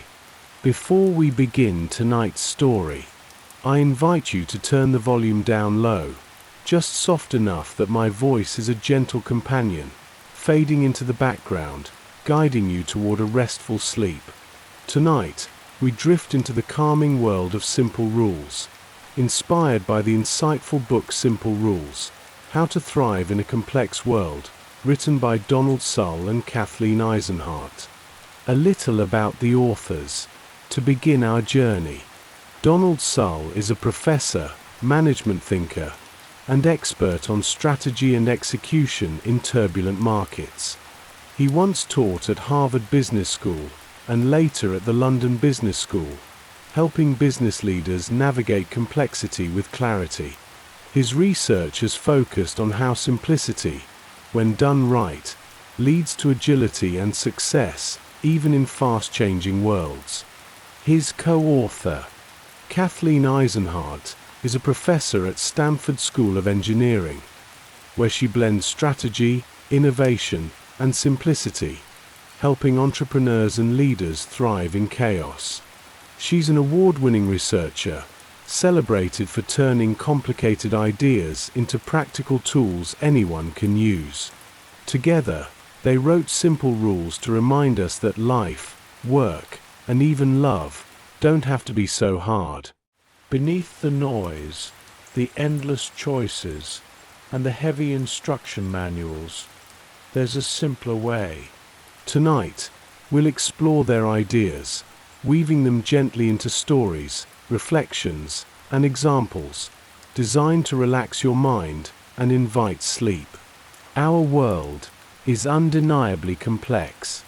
Each day, we face choices, distractions, and tasks far beyond what our ancestors could have imagined. The internet offers unlimited information, but also endless confusion. Our calendars fill with meetings, reminders, and goals, until we forget why we set them in the first place. Even something as simple as choosing what to eat becomes a maze of nutrition labels, diet plans, and expert opinions. In times like these, we crave simplicity, and that's where simple rules come in, like quiet signposts guiding us through the fog. Not hundreds of rules, but just a handful. Easy to remember, easy to live by, freeing us to focus on what matters most. Imagine for a moment, you're a doctor in a military field hospital. A wave of injured soldiers arrives, all needing help, some urgently. There's no time for deep analysis, no space for consulting thick medical manuals. Instead, you turn to a simple rule, a triage principle known the world over. Check the vital signs, prioritize the patients whose lives you can still save, and move quickly. Simple, focused, life-saving. It's in moments like these that complexity fades and clarity shines. Simple rules are everywhere in nature. Take the Japanese honeybee, faced with a deadly hornet. One bee alone is no match, but together they follow a simple rule: swarm the hornet, vibrate their wings, and generate heat. Slowly, the hornet overheats, and the hive is saved. No meetings, no plans, just one rule, known by all. Humans have their own simple rules, sometimes unspoken, sometimes passed down through generations. Consider the French, with their rich, butter-laden cuisine. Yet, they have far lower rates of obesity than many other nations. Why? It turns out, they follow a quiet, powerful rule. Stop eating when you feel full. Not when the plate is empty or the dessert arrives, but when the body says, enough. Simple, natural, and so effective. The authors share how companies thrive, not by adding rules, but by stripping them away. Look at Zipcar, a car-sharing company built on trust, and just 6 rules. Refill the gas. Clean up after yourself. Return the car on time. Nothing more. And because it's simple, people follow, and the system works. Complexity melts away, Artists, too, flourish with simple rules. Claude Monet, the master of light and color, set quiet boundaries for himself. Paint what you love. Haystacks, lilies, light on water. Return again and again, not chasing novelty, but exploring depth. And in that repetition came genius. His simple rule made room for beauty. The comedian Tina Fey, known for her quick wit and brilliant writing, created her own rules, learned from years at Saturday Night Live. Mix the Harvard nerds with Chicago improvisers and stir. Never tell a crazy person they're crazy. Simple, clear, and surprisingly profound. These little rules helped her create shows, manage teams, and build a legendary career. Simple rules don't just guide art or comedy, they shape financial wisdom too. For centuries, investors have followed a timeless rule. Divide your wealth, 1/3 in land, 1/3 in business, and 1/3 in cash. No fancy formulas, no complex predictions, just balance, simplicity, and a long view. Even in love, simple rules guide us. One couple shared their 2 golden rules for a long, happy marriage. Always kiss goodnight. Never argue when tired. They followed these rules for 50 years, finding peace even through life storms. Simple rules work because they free our minds. They reduce decision fatigue, the hidden drain we all feel when overwhelmed by choices. Think of a favorite outfit you wear often, a go-to breakfast, a daily walk. These are your simple rules, creating space for bigger dreams and deeper rest. But like all good things, simple rules must evolve. What worked once may not work forever. The founders of Airbnb learned this early. They thought their users would be young backpackers, chasing festivals. But as time passed, they discovered their guests were older, wealthier, craving comfort. So, they changed their simple rules. Always provide fresh soap. Make it feel like home. And with that, the company flourished. And so, tonight, as you rest, perhaps, you'll dream of your own simple rules. What gentle guidelines might ease your days and lighten your heart? Maybe it's no phones after dinner. Walk every morning. Speak kindly, always. They don't have to be perfect or rigid, just enough to guide you through this beautiful, complex world. And remember, simple rules are not a cage. They are wings, giving you just enough structure to soar, to explore, to create, to rest. So now, as you drift further into sleep, know that you don't need to remember everything. You only need a few simple rules. The rest will wait for morning. From all of us here at the Midnight Library, good night and sweet dreams.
Welcome back to the Midnight Library, a place where the world slows down, where stories carry you gently toward rest, and where each tale is carefully chosen to calm your mind and soothe your soul. Tonight, we explore a story about discipline, purpose, and the magic that awaits when we greet the world before dawn. It's based on the powerful teachings of Robin Sharma, one of the world's leading thinkers in personal mastery and leadership. Robin is known for guiding millions toward better lives through books like The Monk Who Sold His Ferrari and, of course, the 5 a.m. Club. His philosophy is simple yet profound. Own your morning, and you will own your life. And so, in tonight's story, we follow the journey of two seekers, a tired entrepreneur and a frustrated artist, as they stumble upon a mysterious billionaire with a secret worth far more than gold. Now, close your eyes, take a slow breath, and let me guide you into their world. Once upon a time, a restless entrepreneur found herself burned out, lost in the endless chase of deadlines and expectations. Meanwhile, an artist struggled, yearning to create something meaningful, but drowning in the noise of everyday life. Both of them, desperate for change, attended a conference led by a legendary speaker known only as the Spellbinder. He spoke of greatness, of untapped potential, of the life that waits just beyond our excuses. But it was after the speech when the real magic began. A stranger approached them, dressed plainly, his only hint of wealth a gleaming, rare watch. He was the billionaire, though you'd never know it. And he shared his secret softly, almost like a whisper. I didn't stumble into success. I built it each morning starting at 5 a.m. If you're ready to change your life, meet me tomorrow before the world wakes. And so, with hesitation and curiosity, the entrepreneur and the artist awoke the next morning long before the sun. To their surprise, a luxury car awaited, carrying them to a private jet, its sleek frame marked with 3 simple letters, 5AC. The 5 a.m. Club, the pilot explained with a smile, where ordinary people become extraordinary. As the jet soared into the sky, the billionaire began to share his greatest treasure, not his wealth, but his morning ritual. 5 a.m. is not just a time, it's a doorway to peace, power, and possibility. He spoke of the greats who came before. Mozart, composing symphonies before the sun rose. Benjamin Franklin, who asked himself each morning, "What good shall I do today?" John Grisham, writing his first novels 1 page at a time before dawn. The world's quietest hours are when your mind is sharpest, your soul is clearest, and your dreams loudest. He explained the science behind the practice. When we rise early, our prefrontal cortex, the part that doubts and worries, goes quiet. What's left is pure creativity, clarity, and flow. It is a gift so few accept. The billionaire called it the victory hour, and within it lay the powerful 20/20/20 formula. The first 20 minutes, move. He urged them sweat, stretch, breathe. Sweat is the prayer of the strong, he smiled. With movement comes the release of stress, the birth of energy, and the awakening of the mind. He told them of his own ritual, running along empty beaches, lifting weights as the sky turned from black to gold, listening only to the sound of his breath and the rising sun. Motion creates emotion, he said, and emotion drives greatness. The next 20 minutes, reflect.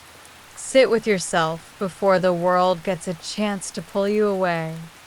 In this sacred pause, he journaled, wrote his gratitudes, acknowledged his fears. Pour your soul onto paper, and you'll lighten your heart. He spoke of ancient philosophers of Marcus Aurelius, who began each day writing his meditations, thoughts meant only for himself. This is how you lead yourself before you lead others. The final 20 minutes grow. Read, learn, feed your mind, because no empire was ever built on ignorance. He devoured biographies, lessons from leaders, wisdom of saints and scholars. Growth is non-negotiable. Stagnation is death. He told them of his favorite dawn rituals, listening to audiobooks, exploring new ideas, studying breakthroughs in science, psychology, and art. But the billionaire's wisdom didn't stop there. He revealed the 4 interior empires, often forgotten in the rush of modern life: mindset, heart set, health set, and soul set. Most chase mindset alone, but that's only 1/4 of your true power. Mindset, training your mind to see opportunity, not obstacle. Heart set, healing your emotional life, so past pain doesn't poison future potential. He shared how each morning he forgave both himself and others. The heart unburdened is the heart that flies. Health set, caring for the body as the vehicle of your dreams. Because what good is brilliance if you're too tired, too sick to share it? He trained hard, ate clean, and rested deeply, knowing that longevity was the ultimate edge. Soul set, connecting with something greater, the part of us that remembers who we truly are. Each morning, I speak to the sky, reminding myself, I am not my fears, I am my dreams. The artist, wide-eyed, felt a stirring in his chest. The entrepreneur, for the first time in years, felt hope. And just when they thought the lessons were complete, the billionaire shared one final truth. Elite performance, he said, is not just about how you work, but how you rest. He spoke of the twin cycles of performance: intense focus, followed by deep recovery. A farmer does not plant without resting the soil. So too must you rest, replenish, and renew. He shared his evening rituals, turning off screens by 8 p.m., sipping tea, reflecting on his wins, reading poetry, and sleeping like it was his superpower. As their journey came to a close, the sun rose over the ocean, painting the sky in hues of pink and gold. The billionaire smiled as the first light touched their faces. Remember this: the world belongs to those who rise while others sleep. Own your morning. Own your life. Protect your first hour, and the rest will follow. And so, dear listener, as you lay quietly now, feel the story settle into your heart. Imagine the quiet of a new dawn, the air still, the sky endless.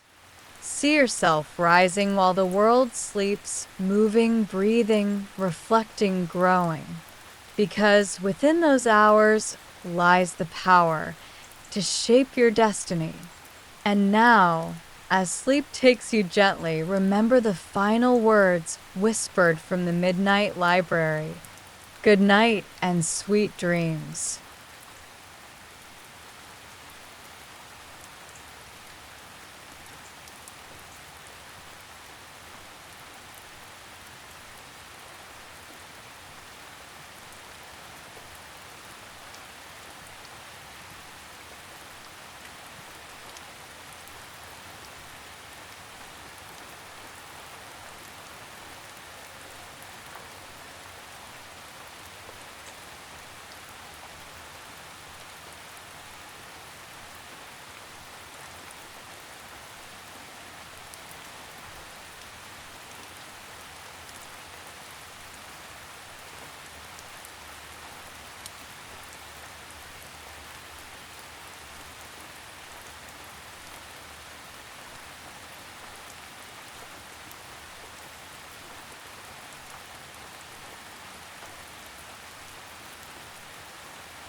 Welcome back to the Midnight Library. Tonight, we journey through the pages of 12 Rules for Life by Jordan B. Peterson, a timeless exploration of what it means to live meaningfully amidst life's inevitable chaos. As you settle into the softness of your pillow, let your breath slow, each inhale filling you with calm, each exhale releasing the worries of the day. Now, let us drift through the 12 rules, not as strict commands, but as quiet guideposts that invite us to live with intention, courage, and grace. Along the way, we'll explore the myths, stories, and examples that breathe life into these principles. About the author, Jordan Peterson, a clinical psychologist and professor, has spent decades studying what it means to be human, our struggles with suffering, meaning, and responsibility.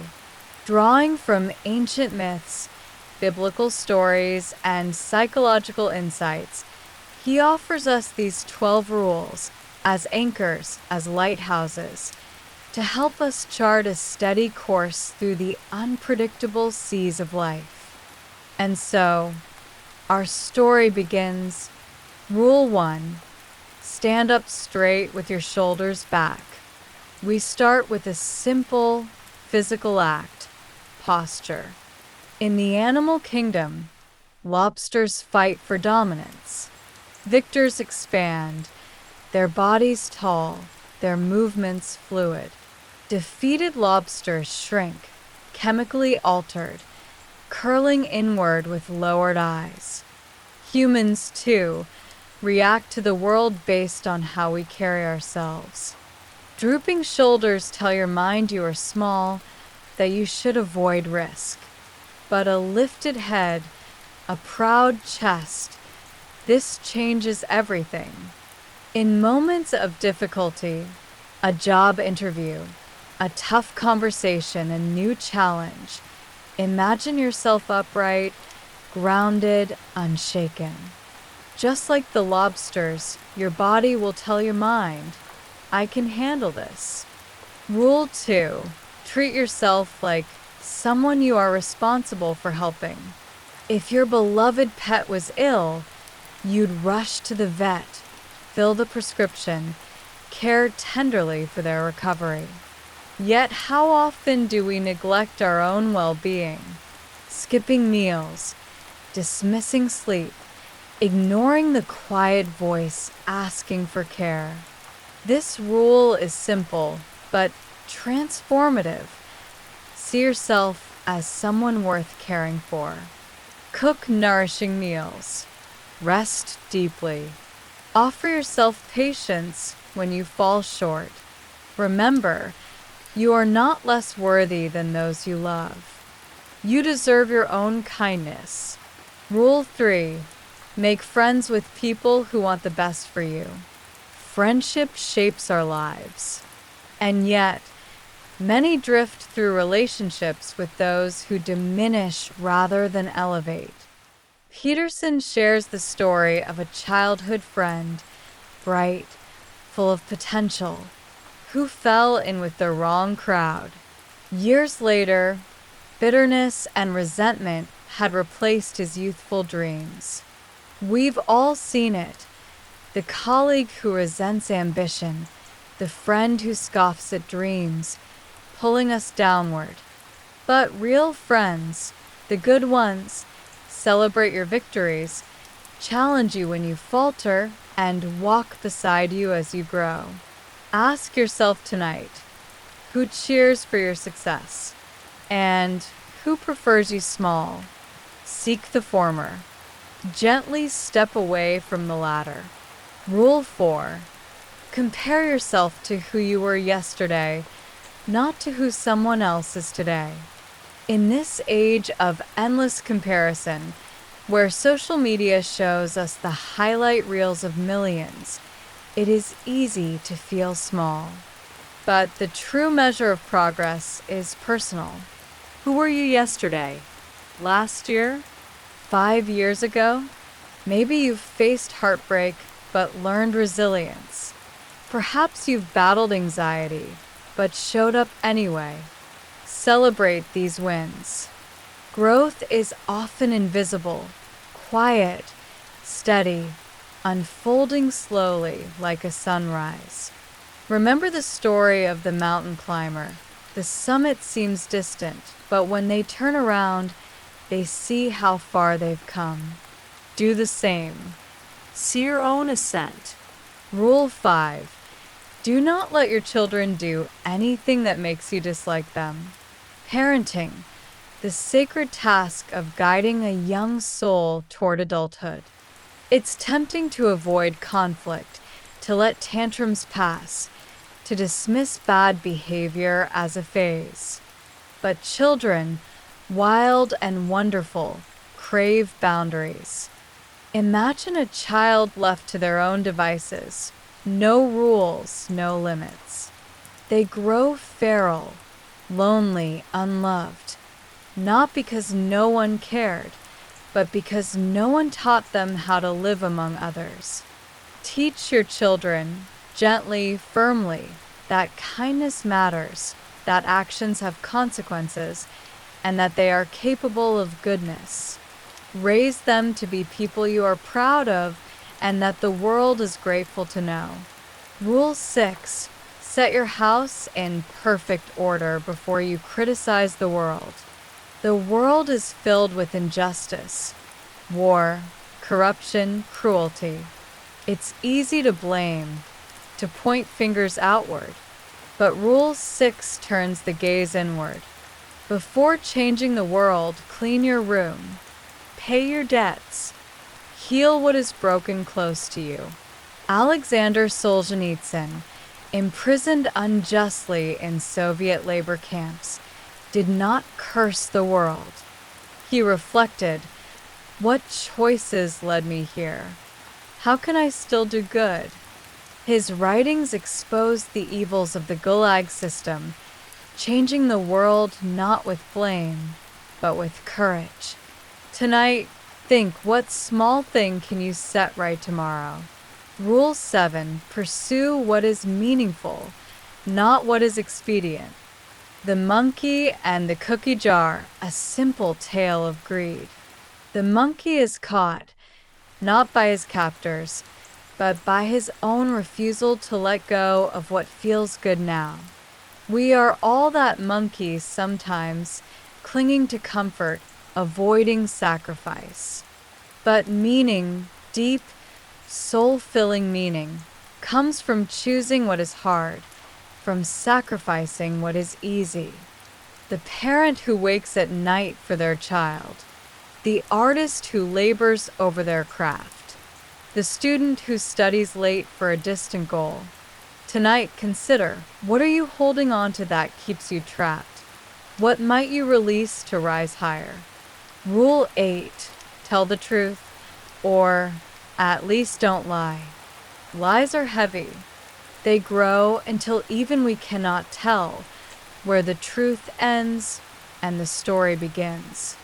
Perhaps you know the weight of pretending, smiling when you're broken, agreeing when your soul screams no. Truth is lighter, sometimes painful, but freeing. It clarifies. It heals. Tonight, imagine laying down every lie, big or small, like setting down heavy stones. Feel the relief. Breathe easier. Tomorrow speak truth, kindly but surely. Watch how your world shifts. Rule 9. Assume that the person you are listening to might know something you don't. There is wisdom everywhere. In the old man's quiet stories, the child's curious questions, the stranger's tales. But most of us listen only to reply, waiting our turn to speak. Rule 9 invites us to listen, truly listen, to approach each conversation with wonder. What might I learn here? Socrates, the wisest man, knew only this: I know that I know nothing. In that humility lies endless learning. Rule 10. Be precise in your speech. Vague words create vague lives. When we don't name our needs, our fears, our hopes, chaos grows. Consider a couple arguing over chores. One says, "You never help." But what if instead they said, "When you leave the dishes, I feel unseen"? Precision turns confusion into clarity. It builds bridges where walls once stood. Tonight, reflect. Where might you speak more clearly tomorrow? What unnamed truth waits on your tongue? Rule 11. Do not bother children when they are skateboarding. Risk is part of life. Boys and girls learning to skateboard, falling, scraping knees, they are learning courage. Too much safety stifles the soul. Peterson writes, don't bother them. Let them fall. Let them rise. Risk makes us human. Without it, there is no art, no invention, no love. Tonight, remember, protect what matters, but let yourself and those you love taste the wild edges of life. Rule 12. Pet a cat when you encounter one on the street. And finally, the softest rule. Life is hard. Loss waits for us all. But amidst the sorrow, there are moments of sweetness.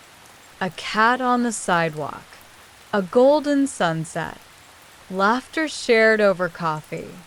These small joys are what make the struggle bearable. They are proof that beauty survives, always. Tonight, recall the small, good things, a kind word, a gentle breeze, the softness of your bed. Rest in that gratitude. Final reflections, finding meaning in chaos. And so, as you drift towards sleep, remember, life is neither perfect nor fair, but it is full of meaning if we choose to see it. Stand tall. Speak truth. Care deeply. Choose meaning. And when the world grows dark, find the nearest small joy and hold it close. The Midnight Library thanks you for joining us tonight. May you sleep peacefully, knowing that in this vast, chaotic world, you have rules to guide you and light enough to find your way. Sleep well and sweet dreams.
good evening, and welcome back to the Midnight Library, a place where wisdom meets calm and where powerful stories guide you gently into rest. Tonight, we journey into a story of resilience, personal power, and self-reliance. Inspired by the book, The 7 Rules of Self-Reliance by Maha Bolinian, this is a story not of grand victories or lucky breaks, but of quiet persistence, subtle choices, and the remarkable strength that grows when you learn to rely on no one but yourself. As you settle into bed, feel your body grow heavy and relaxed. Take a slow breath, releasing the day's worries. Tonight, allow this story to carry you, a story about navigating life's challenges, embracing uncertainty, and finding power in places you may not have expected. Let us begin. About the author. Maha Bolinian is a master of building bridges between cultures, between people, and between challenge and opportunity. Born into an Egyptian-American family, she learned early on how to navigate different worlds. Throughout her career, Maha has stood at the intersection of global brands and cultural nuance, helping giants like Google and Netflix understand the Middle East. She has walked into rooms filled with uncertainty and come out with clarity. She's turned what seemed like small moments into powerful turning points. Through her story, Maha shows us that real influence, real power, comes not from waiting for opportunity, but from creating it. And tonight, you will hear how. The 7 Rules, an introduction to self-reliance. What is self-reliance? It is the ability to create value from the world around you, even when the odds seem stacked against you. It is trusting your instincts when others hesitate. It is knowing that the best opportunities don't just arrive, they're made. Maha's 7 rules of self-reliance are not complicated. They are simple but profound. As you hear them tonight, imagine your own life, the moments where these rules may already live, waiting for you to notice. The 7 rules are: 1. Stay low, keep moving. 2. Be a value creator. 3. Don't be a waiter. 4. Unlearn, relearn, and invest in yourself. 5. Protect your reputation. It is your currency. 6. Be a long-term player. 7. Live with no regrets. Now, let's explore what each means slowly, gently, so that with each rule, you drift deeper into reflection and then into rest. Number 1, stay low, keep moving. Imagine young Maha, newly back in Egypt after years of education in America, being offered a small job as an office manager. Overqualified, overeducated. It felt beneath her, but her father gave her a different way to see it. The office was that of a billionaire businessman, a place where information flowed, decisions were made, and relationships were born. And Maha saw the opportunity. She stayed low, but she kept moving. She learned the business. Every hallway conversation became a lesson. Every small task, a way to prove her worth. And in time, she found herself not on the sidelines, but in the center of monumental deals, like a historic telecom acquisition that would reshape Africa. The lesson? Sometimes the grandest journeys begin in the smallest, humblest rooms.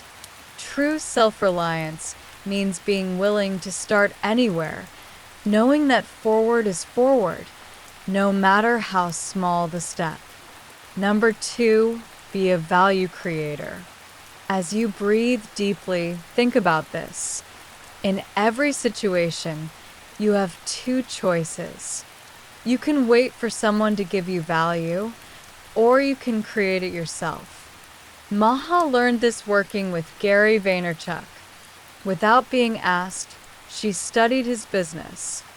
She learned his needs. She mapped an entire plan for how he could break into the Middle East market. She didn't wait for permission. She created value, unprompted, unseen, and it paid off. Creating value doesn't require grand gestures. It starts with a mindset, waking up each day asking, how can I serve?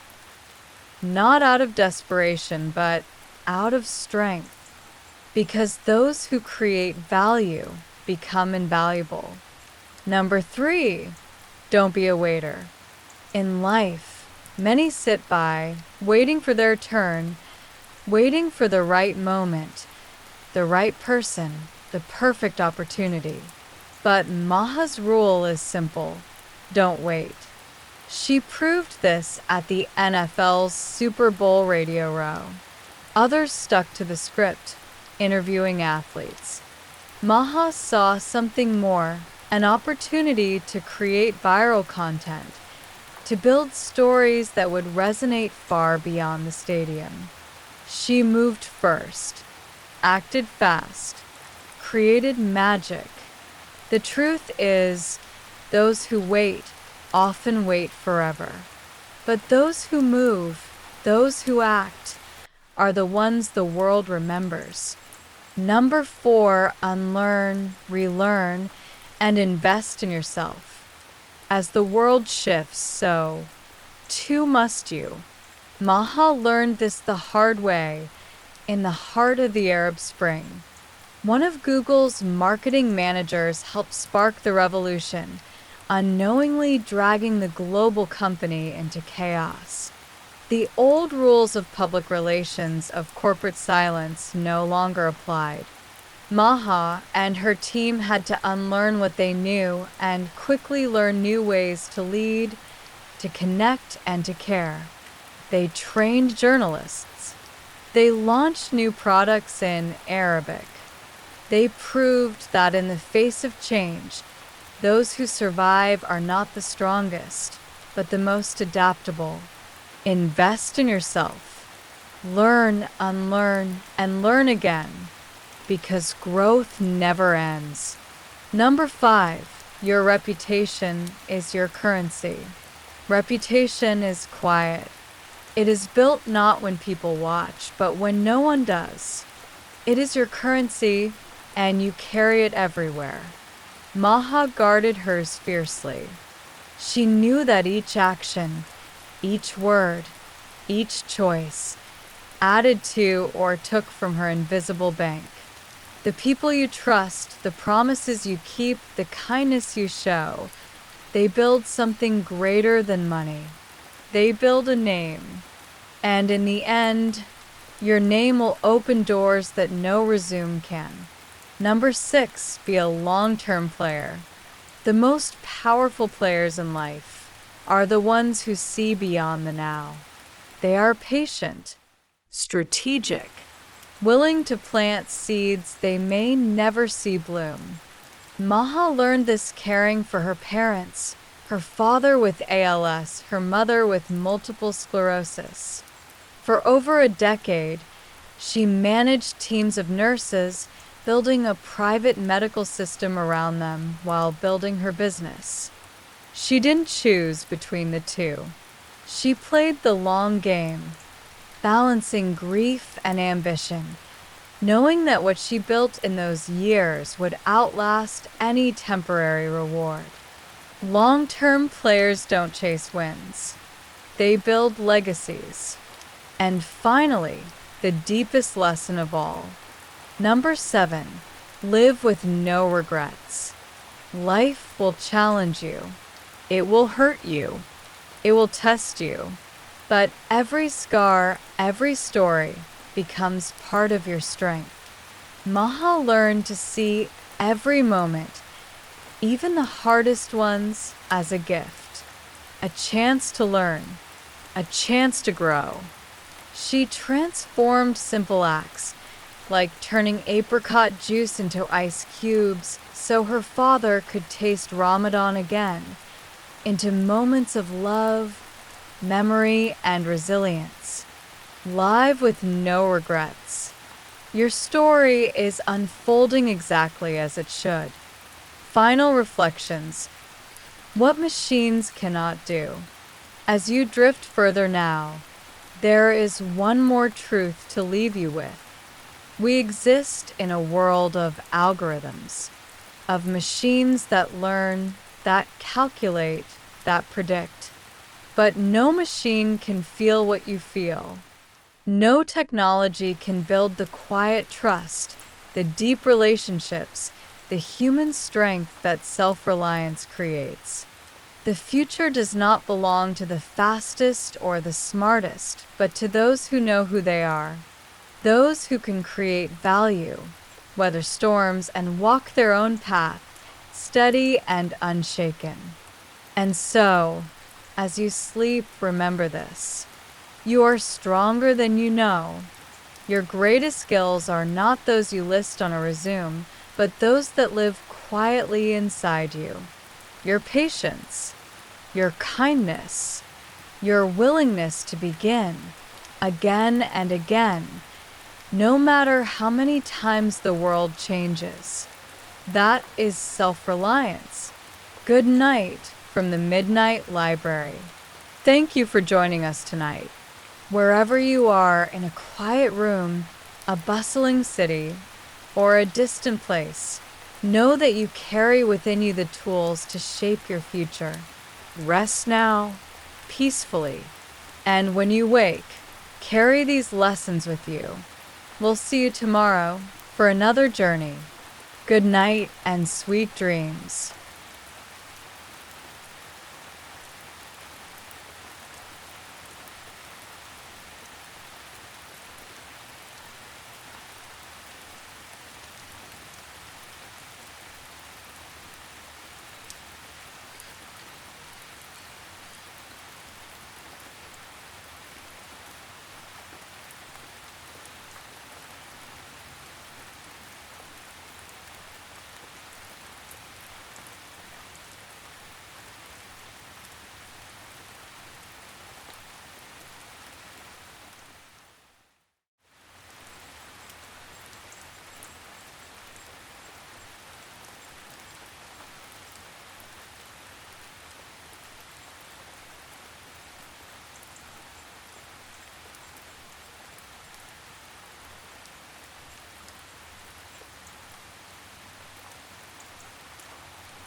Welcome back to Sleep Books at the Midnight Library, where we transform insightful nonfiction into calming bedtime stories designed to lull you into restful sleep while expanding your mind.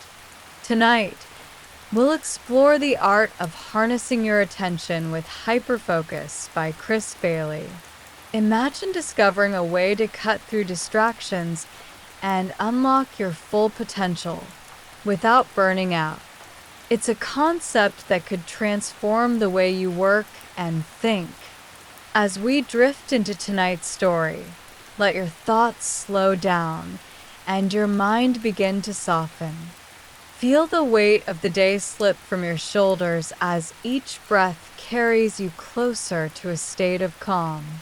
Settle in, adjust your pillow, and sink into the warmth of your blankets as we journey into the world of focus and creativity. Remember, you can find a full copy of the book through the links in our description. Don't forget to share where you're tuning in from. We love hearing from our global community. And as always, we're open to your suggestions for future stories. Now take a deep breath and relax as we begin. About the author. Our guide through this topic is Chris Bailey, a Canadian productivity expert, writer, and consultant whose work has been featured in publications like the New York Times, Harvard Business Review, and the National Post. Known for his practical insights and relatable approach, Bailey has spent years studying how attention and focus shape productivity. After turning down lucrative job offers to explore productivity full-time, he conducted a year-long experiment, testing different techniques to improve his performance and well-being. His findings culminated in his first book, The Productivity Project, which offered actionable tips for getting more done without burning out. With Hyperfocus, Bailey takes this exploration even further, delving into the science of attention and revealing how mastering your focus can transform both your work and your life. 5 key takeaways. 1. Hyperfocus is the key to productivity. By directing your full attention to one meaningful task, you can accomplish more in less time. 2. Meta-awareness strengthens focus. Becoming aware of where your mind is at any given moment helps you maintain control over your attention. 3. Minimizing distractions is essential. Creating a distraction-free environment allows you to maintain focus and avoid mental clutter. 4. Scatter focus fuels creativity. Allowing your mind to wander can lead to unexpected insights and connections. 5. Nourishing your mind is crucial. The quality of the information you consume directly affects your ability to think clearly and creatively. Now, let's delve deeper into these insights and discover how they can help you unlock your potential. 1. Hyperfocus, the key to productivity. Imagine a day where you're fully immersed in your work. Time seems to fly by as you accomplish task after task. This state is known as hyperfocus, and it's more accessible than you might think. Unlike multitasking, which scatters your attention, hyperfocus involves directing all your mental energy toward a single, meaningful task. Picture yourself at a large wooden desk, bathed in soft, natural light. Outside the window, the gentle hum of distant birdsong blends with the faint rustle of leaves in the breeze. A steaming cup of coffee sits beside you, its rich aroma adding a sense of comfort and warmth to the moment. As you sit down to work, your mind becomes calm and clear. Each task feels more manageable, as if a fog has lifted, revealing a clear path forward. To enter this state, Begin by selecting one task that matters most. Remove any distractions from your environment. Silence your phone. Close unnecessary tabs and clear your workspace. As you work, your mind may wander, but gently guide it back to the task at hand. Over time, this practice strengthens your ability to maintain focus, making it easier to slip into hyperfocus whenever you need to be productive. But hyperfocus isn't just about getting more done. It's about doing your best work. When you give your full attention to a task, you bring more creativity, insight, and precision to the process. Whether you're writing an article, designing a project, or solving a complex problem, the clarity that comes with hyperfocus allows you to see connections and solutions that might otherwise remain hidden. 2. Meta-awareness.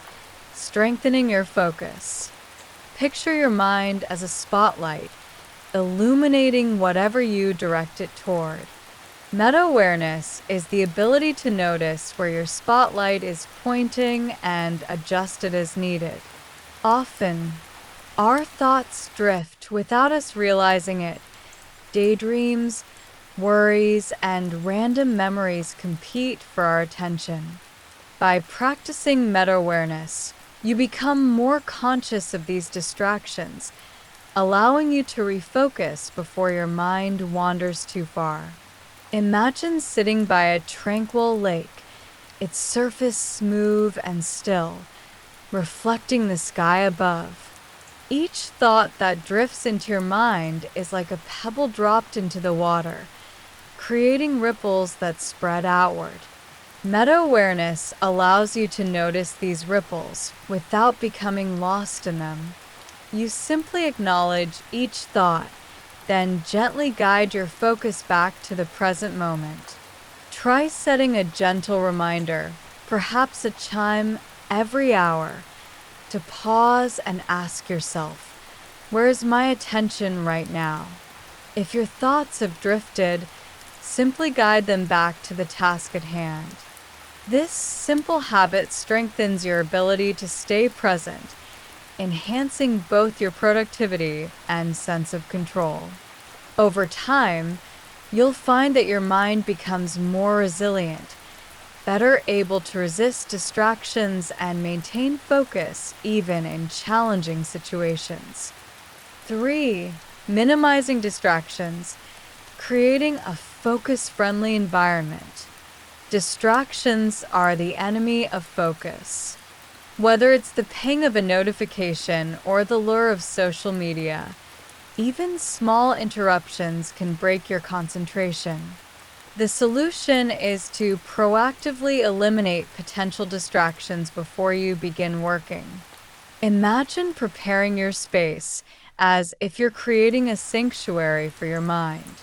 The air is fresh and clear, free from the noise and clutter that can weigh you down. Your phone is placed out of sight, its silent presence no longer pulling at your attention. The soft glow of a lamp creates a sense of warmth and focus, while the gentle hum of background music, perhaps the soothing notes of classical piano, enhances your concentration without distracting from your work. Start by silencing your phone or placing it in another room. Close any apps or browser tabs that aren't essential to your task.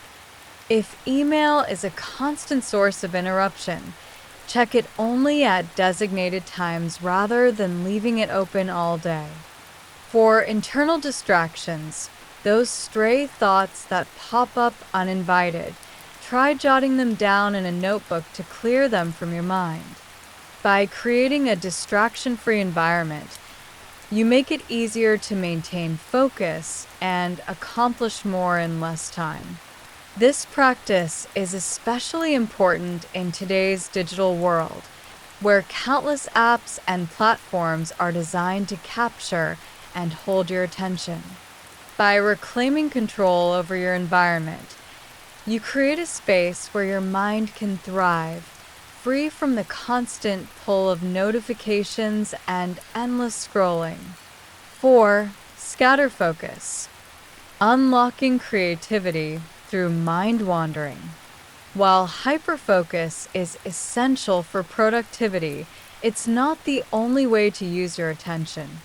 Scatter focus, a state of relaxed, wandering thought, plays a crucial role in creativity and problem solving. Unlike hyperfocus, which narrows your attention, scatter focus allows your mind to roam freely, making unexpected connections between ideas. Picture yourself strolling through a sun-dappled forest, the soft crunch of leaves beneath your feet and the gentle breeze rustling through the trees. As you walk, your mind drifts from one thought to another. Memories, ideas, and fragments of conversation blending together in a way that feels both effortless and natural. This is scatter focus at work, allowing your brain to explore new connections and possibilities. There are 3 types of scatter focus. Capture mode, writing down everything that's on your mind to clear mental clutter. Imagine sitting with a notebook, capturing your thoughts as they arise, each word helping to free your mind and create space for new ideas. Problem crunching mode, reflecting on a specific problem and allowing your mind to explore different solutions. Picture yourself sitting beside a crackling fire, gazing into the flames as your thoughts circle a challenge, gradually uncovering new angles and insights. Habitual mode, engaging in simple, repetitive tasks like walking, showering, or washing dishes that free your mind to wander. These moments of quiet reflection often lead to unexpected bursts of creativity as your brain makes connections that might otherwise go unnoticed. By alternating between hyperfocus and scatter focus, you create a rhythm that balances productivity with creativity. This dynamic interplay allows you to tackle complex tasks with clarity and efficiency, while also giving your mind the freedom to explore new ideas and perspectives. 5. Nourishing your mind, consuming high-quality information. Your mind is like a garden. What you plant determines what grows. Just as nutrient-rich soil produces healthy plants, high-quality information fuels clear, creative thinking. In contrast, a steady diet of low-value content, endless social media scrolling, sensational news, and mindless entertainment clutters your mind and diminishes your ability to focus. Picture yourself tending to a lush, vibrant garden filled with colorful flowers and thriving plants. Each book you read, each podcast you listen to, and each conversation you have is like planting a new seed, one that will grow and flourish, enriching your thoughts and ideas. But just as weeds can choke a garden, low-quality information can crowd out your ability to think clearly and creatively. To nourish your mind, choose information that challenges and inspires you. Read books, listen to podcasts, and watch documentaries that align with your interests and goals. Seek out diverse perspectives to expand your thinking. At the same time, limit your exposure to content that drains your mental energy. By curating the information you consume, you create the conditions for deeper thinking and more meaningful insights. Imagine the difference between spending an evening scrolling through social media and one spent reading a book that sparks new ideas. The first leaves you feeling scattered and drained, while the second leaves you feeling energized and inspired. By choosing the latter, you cultivate a mind that is not only more focused, but also more creative, resilient, and capable of tackling life's challenges. Final summary. As you drift deeper into sleep, remember that the key to unlocking your potential lies in how you direct your attention. By mastering the art of hyperfocus, you can accomplish more in less time, while scatter focus allows your creativity to flourish. Meta-awareness helps you stay present, and eliminating distractions makes it easier to maintain focus. Finally, nourishing your mind with high-quality information ensures that your thoughts are clear and your ideas are inspired. Thank you for joining us tonight at Sleep Books at the Midnight Library. We hope you found tonight's story both relaxing and insightful. Don't forget to share where you're listening from and explore the links in our description for more information on tonight's book. Now, let your mind rest. Feel the weight of the day melt away as you sink into the comfort of your bed. Each breath carries you deeper into a state of calm as your thoughts begin to slow and soften. Tomorrow is a new day, full of potential and possibility. Until then, we wish you a peaceful night, deep dreams, and a well-rested morning. Good night and sweet dreams.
Welcome back to Sleep Books at the Midnight Library, where we transform fascinating nonfiction into soothing bedtime stories. Tonight, we embark on a timeless journey, one that bends reality, challenges physics, and takes us beyond the limits of what we know. We're exploring Time Travel, a history by James Gleick, a book that traces the origins of time travel as an idea, from its birth in literature to its place in science, philosophy, and pop culture.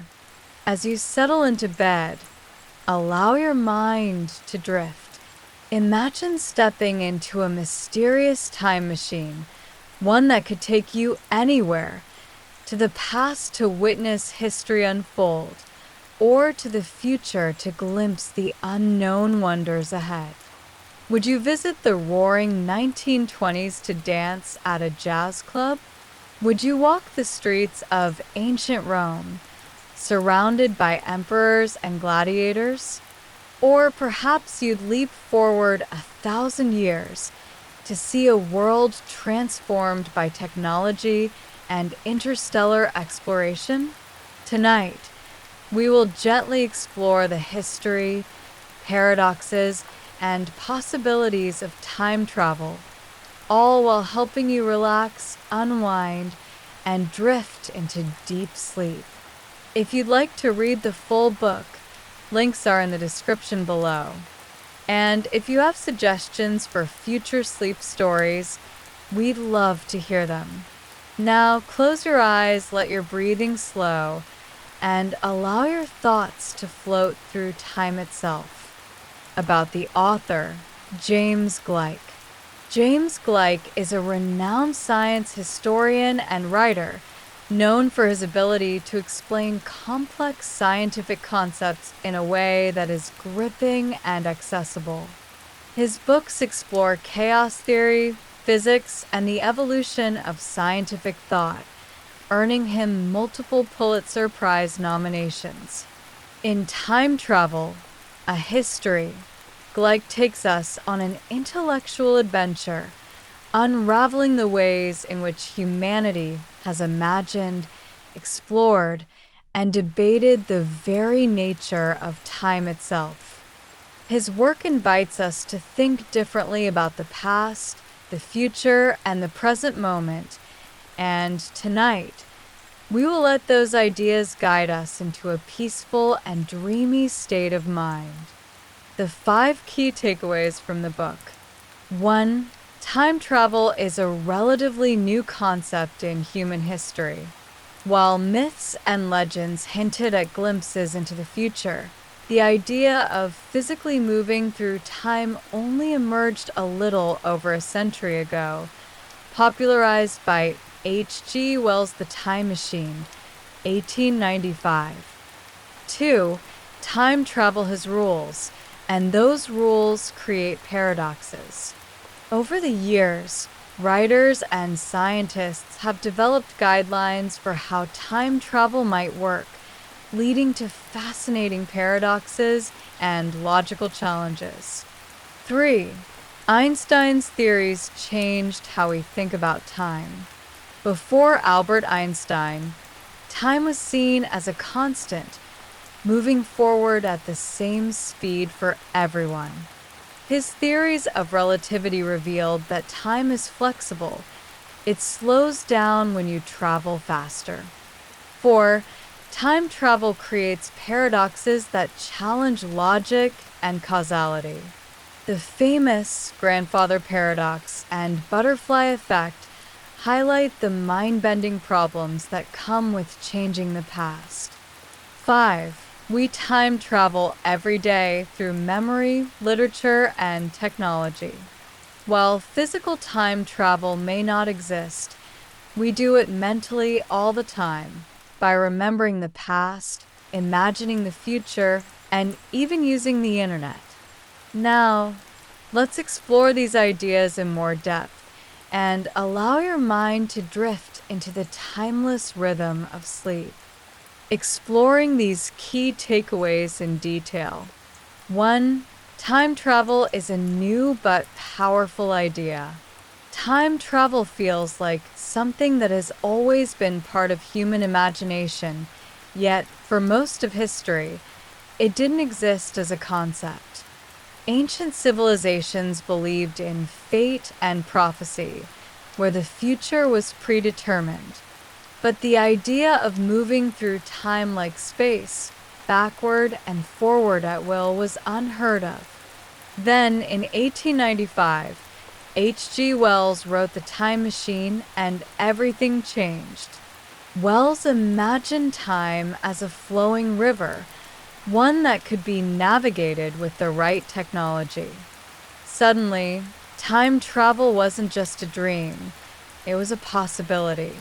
Tonight, as you drift deeper into relaxation, imagine yourself stepping into an elegant Victorian time machine, gears whirring, levers shifting, and feel yourself floating through the currents of time. 2. The rules of time travel and its paradoxes. As time travel became more popular in fiction, certain rules had to be established. Could you change the past? Would the future be set in stone? And then came the paradoxes, the mind-bending logical problems that time travel creates. The grandfather paradox. If you traveled back in time and prevented your grandparents from meeting, would you cease to exist? And if so, how could you have traveled back in the first place? The butterfly effect. A tiny change in the past, like stepping on a single butterfly, could have massive, unpredictable effects on the future. These paradoxes remind us of how delicate the fabric of time is, like a dream that shifts when you try to grasp it. So tonight, as you sink deeper into your pillows, allow your mind to let go of time altogether, floating in a place beyond past, present, and future. 3. Einstein's theories transform time itself. Before Einstein, time was thought to be constant and unchanging. Then came the theory of relativity, which revealed that time is actually malleable. It slows down the faster you move. Imagine you were on a spaceship traveling close to the speed of light. For you, only a few months might pass, but on Earth, decades could go by. This means that time travel, at least to the future, is theoretically possible.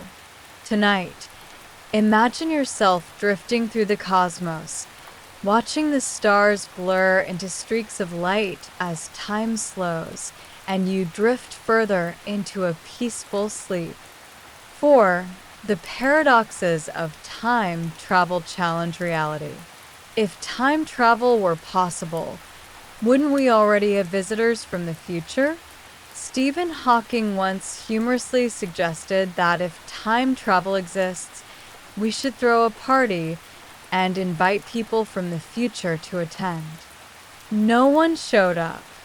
Does this mean time travel is impossible? Or simply that we haven't figured it out yet? These questions invite us to dream and wonder, just as you are doing now, letting your thoughts drift through the endless corridors of time. 5. We time travel every day through memory and technology. Memory allows us to revisit the past, reliving moments and reshaping them. Books, films, and photographs freeze time, letting us see the world as it once was. The internet and social media create a strange kind of time travel where the past can be altered or erased at will. In a way, we are all time travelers, moving through memories, experiences, and ideas that stretch across the ages. Final summary. Wishing you a peaceful and restful night. Let go of the present moment, drift into the timeless void of sleep, and allow yourself to travel through the landscapes of your dreams. Good night, and sweet dreams.